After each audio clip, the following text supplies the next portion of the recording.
ਸਵਾਗਤ। ਮੈਂ ਹਰਜਿੰਦਰ ਸਿੰਘ ਰੰਧਾਵਾ, ਤੁਸੀਂ ਦੇਖ ਰਹੇ ਹੋ ਪੰਜਾਬ ਟੈਲੀਵਿਜ਼ਨ ਔਰ ਮੇਰੇ ਨਾਲ ਨੇ senior journalist Manpreet Randhawa. Manpreet ji welcome. ਸ਼ੁਕਰੀਆ ਰੰਧਾਵਾ ਜੀ। ਮਨਪ੍ਰੀਤ ਜੀ, ਸ਼ਾਇਦ ਪੰਜਾਬ ਦੇ ਇਤਿਹਾਸ 'ਚ ਪਹਿਲੀ ਵਾਰ ਹੋਊਗਾ ਕਿ ਇੰਨੇ ਐਕਸਪੈਰੀਮੈਂਟ ਹੋ ਰਿਹਾ ਪਾਰਟੀਆਂ ਦੇ ਨਜ਼ਰੀਓਂ, ਲੀਡਰਸ਼ਿਪ ਦੇ ਨਜ਼ਰੀਓਂ। ਤਿੰਨ ਚਾਰ ਅਹਿਮ ਖਬਰਾਂ ਨੇ ਜਿਹੜੀਆਂ ਅੰਦਰ ਦੀਆਂ ਨੇ, ਉਹਨਾਂ ਦੇ ਉੱਤੇ ਨਜ਼ਰਸਾਨੀ ਕਰਾਂਗੇ। ਪਹਿਲੀ ਖਬਰ ਕਿ ਕਾਂਗਰਸ ਪਾਰਟੀ ਜਿਹੜੀ ਕੱਲ ਮੰਥਨ 'ਚ ਸੀ, ਸਕਰੀਨਿੰਗ ਕਮੇਟੀ ਦੇ ਵਿੱਚ ਵਿਚਾਰ ਹੋ ਰਿਹਾ ਸੀ ਸੀਟਾਂ ਦੀ ਵੰਡ ਨੂੰ ਲੈ ਕੇ, ਉੱਥੇ ਪਰਸਪਰ ਵਿਰੋਧ ਤੇ ਕੈਂਡੀਡੇਚਰ ਦੇ ਉੱਤੇ ਉਜਰ ਹੋਏ ਵੱਖ-ਵੱਖ ਉਮੀਦਵਾਰਾਂ ਦੀ। ਉਹ ਲਿਸਟ ਟਲ ਗਈ। ਇਹ ਸਾਰੀਆਂ ਅਖਬਾਰਾਂ ਦੀ ਖਬਰਾਂ, ਲੇਕਿਨ ਅੰਦਰ ਕੁਝ ਥੋੜੀ ਤਲਖੀ ਵੀ ਰਹੀ ਤੇ ਉਸ ਤੋਂ ਬਾਅਦ ਗੱਲ ਅੱਗੇ ਟਾਲਤੀ ਗਈ। ਹੁਣ ਇਹ ਅੱਜ ਸ਼ਾਮ ਤੱਕ ਗਨੀਮਤ ਆ ਜੇ ਲਿਸਟ ਜਾਰੀ ਹੋ ਜੇ। ਜਿਨ੍ਹਾਂ 70 ਨਾਮਾਂ ਦਾ ਜ਼ਿਕਰ ਹੋ ਰਿਹਾ, ਸ਼ਾਇਦ ਉਹਨਾਂ ਦੇ ਉੱਤੇ ਬਹੁਤੀ ਆਪੱਤੀ ਕਿਸੇ ਨੂੰ ਹੈ ਨਹੀਂ। ਜਿਨ੍ਹਾਂ ਦੇ ਉੱਤੇ ਇਤਰਾਜ਼ ਸੀਗੇ ਉਹਨਾਂ ਨੂੰ ਸ਼ਾਇਦ ਰੋਕ ਲਿਆ ਜਾਵੇ। ਲੇਕਿਨ ਇਸੇ ਦੌਰਾਨ 'ਚ ਜਿਹੜੀ ਖਬਰ ਹੈ, ਇਹ ਤਾਂ ਉਹ ਖਬਰ ਹੈ ਜਿਹੜੀ ਨਸ਼ਰ ਹੋ ਗਈ। ਜਿਹੜੀ ਖਬਰ ਇਹ ਹੈ ਕਿ ਨਵਜੋਤ ਸਿੰਘ ਸਿੱਧੂ ਲਗਾਤਾਰ ਚਾਹ ਰਿਹਾ ਮੇਰੇ ਚਿਹਰੇ ਨੂੰ ਅੱਗੇ ਵਧਾਓ, ਮੇਰੇ ਏਜੰਡੇ ਨੂੰ ਅੱਗੇ ਵਧਾਓ ਜਿਹੜਾ ਕਾਂਗਰਸ ਅਪਣਾਵੇ। ਲੇਕਿਨ ਫਿਲਹਾਲ ਤਿੰਨ ਚਿਹਰਿਆਂ ਦੇ ਉੱਤੇ ਅੱਗੇ ਵਧਣ ਦੇ ਨਾਲ ਨਾਲ ਚੋਣ ਪ੍ਰਚਾਰ ਖਤਮ ਹੋਣ ਵਾਲੇ ਦਿਨ ਕੁਝ ਵੱਡਾ ਹੋ ਸਕਦਾ।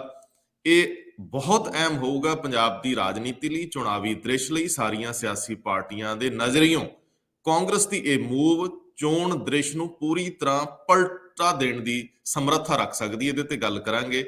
ਦੂਜਾ ਅਹਿਮ ਸਵਾਲ, ਜਦੋਂ ਕੇਜਰੀਵਾਲ ਨੰਬਰ ਜਾਰੀ ਕਰ ਦਿੰਦੇ ਆ ਕਿ ਸੀਐਮ ਕੌਣ, ਜਿਹੜੇ ਲੋਕਾਂ ਵੱਲੋਂ ਸਵਾਲ ਆਏ, ਹਾਲਾਂਕਿ ਇਹ ਵੀ ਇੱਕ ਅੰਕੜਾ ਰਿਹਾ ਕਿ ਕੱਲ 5 ਲੱਖ ਤੋਂ ਵੱਧ ਲੋਕਾਂ ਨੇ ਦਸਤਕ ਦਿੱਤੀ ਆ ਉਸ ਨੰਬਰ ਤੇ ਵੱਖ-ਵੱਖ ਤਰੀਕਿਆਂ ਨਾਲ।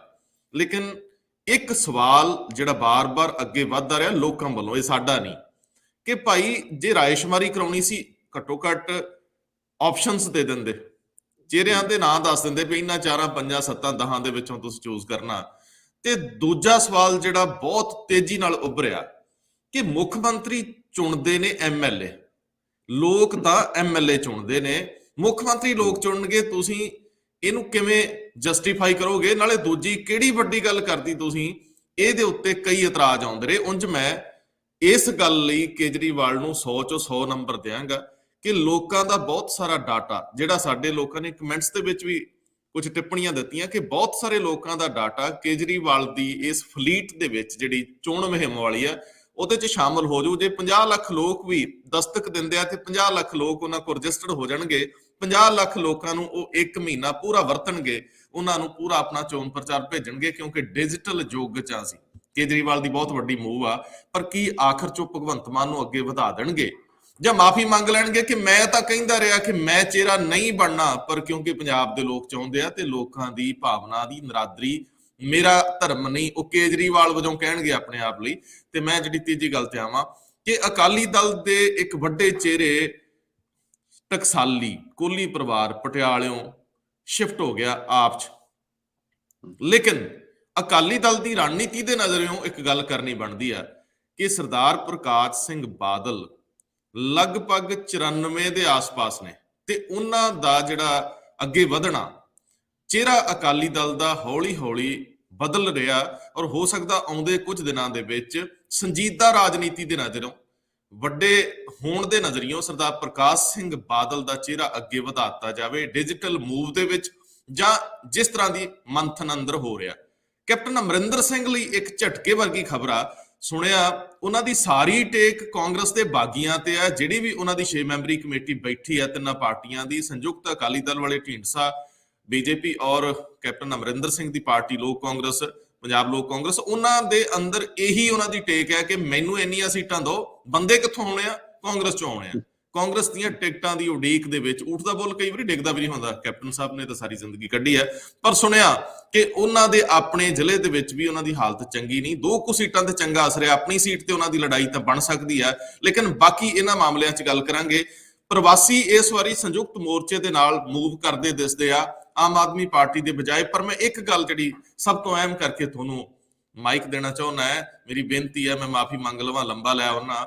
ਰਾਜੇਵਾਲ ਇਸ ਗੱਲ ਦੇ ਉੱਤੇ ਬਹੁਤ ਸੀਨੀਅਰ ਲੋਕਾਂ ਨਾਲ ਚਰਚਾ ਕਰ ਰਿਹਾ ਕਿ ਆਮ ਆਦਮੀ ਪਾਰਟੀ ਦੇ ਹਮਲੇ ਤੋਂ ਬਾਅਦ ਹੁਣ ਕਿਸ ਤਰ੍ਹਾਂ ਦਾ ਪੈਂਤੜਾ ਅਖਤਿਆਰ ਕਰਨਾ ਹੈ। ਔਰ ਰਾਜੇਵਾਲ ਨੇ ਜਿਹੜੇ ਉੱਚੇ ਨੀਵੇਂ ਦਿਨ ਪਿਛਲੇ ਦਿਨਾਂ 'ਚ ਦੇਖਿਆ ਕੇਂਦਰ ਦੀ ਲੀਡਰਸ਼ਿਪ ਨਾਲ ਮੱਥਾ ਲਾ ਕੇ ਰੱਖਿਆ, ਸ਼ਬਦਾਂ ਦਾ ਸੰਤੁਲਨ ਬਣਾ ਕੇ ਬੋਲਦੇ ਰਹੇ ਆ, ਉਹਨਾਂ ਸਾਰੀਆਂ ਗੱਲਾਂ ਦੇ ਨਜ਼ਰੀਓਂ ਉਸ ਵਿਅਕਤੀ ਦੀ ਹਮਲਾਵਰ ਸ਼ੈਲੀ, ਉਹਦਾ ਜ਼ਿੰਦਗੀ ਦਾ ਤਜਰਬਾ ਅਗਲੇ ਦਿਨਾਂ 'ਚ ਆਮ ਆਦਮੀ ਪਾਰਟੀ ਨੂੰ ਇਸ ਲੜਾਈ 'ਚ ਭਾਰੀ ਵੀ ਪੈ ਸਕਦਾ।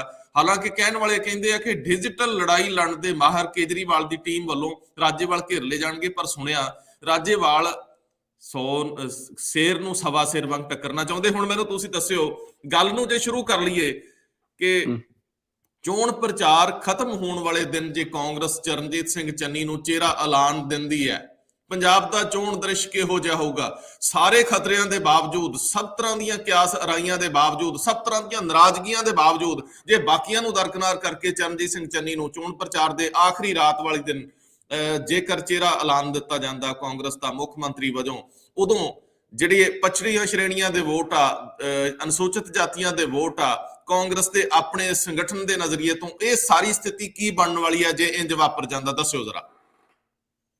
ਰੰਧਾਵਾ ਜੀ, ਦੇਖੋ, ਵੈਸੇ ਤਾਂ ਹਜੇ ਤੱਕ ਕਾਂਗਰਸ ਨੇ ਆਪਣਾ ਇਹ ਇੱਕ ਸਟੈਂਡ ਰੱਖਿਆ ਜਾਂ ਉਹਨਾਂ ਨੇ ਇਸੇ ਗੱਲ ਦਾ ਐਲਾਨ ਕੀਤਾ ਕਿ ਉਹ 5 ਸੂਬਿਆਂ ਦੇ ਵਿੱਚ ਚੋਣਾਂ ਤੋਂ ਪਹਿਲਾਂ ਮੁੱਖ ਮੰਤਰੀ ਦਾ ਚਿਹਰਾ ਨਹੀਂ ਐਲਾਨਣਗੇ। ਲੇਕਿਨ ਐਨ ਵਕਤ ਤੇ, ਐਨ ਮੌਕੇ ਤੇ ਜੇ ਉਹਨਾਂ ਦੀ ਸਟ੍ਰੈਟਜੀ ਦੇ ਵਿੱਚ ਜਾਂ ਉਹਨਾਂ ਦੀ ਰਣਨੀਤੀ ਦੇ ਵਿੱਚ ਕੋਈ ਬਦਲਾਅ ਆਉਂਦਾ ਤੇ ਇਸ ਚੀਜ਼ ਤੋਂ ਵੀ ਇਨਕਾਰ ਨਹੀਂ ਕੀਤਾ ਜਾ ਸਕਦਾ।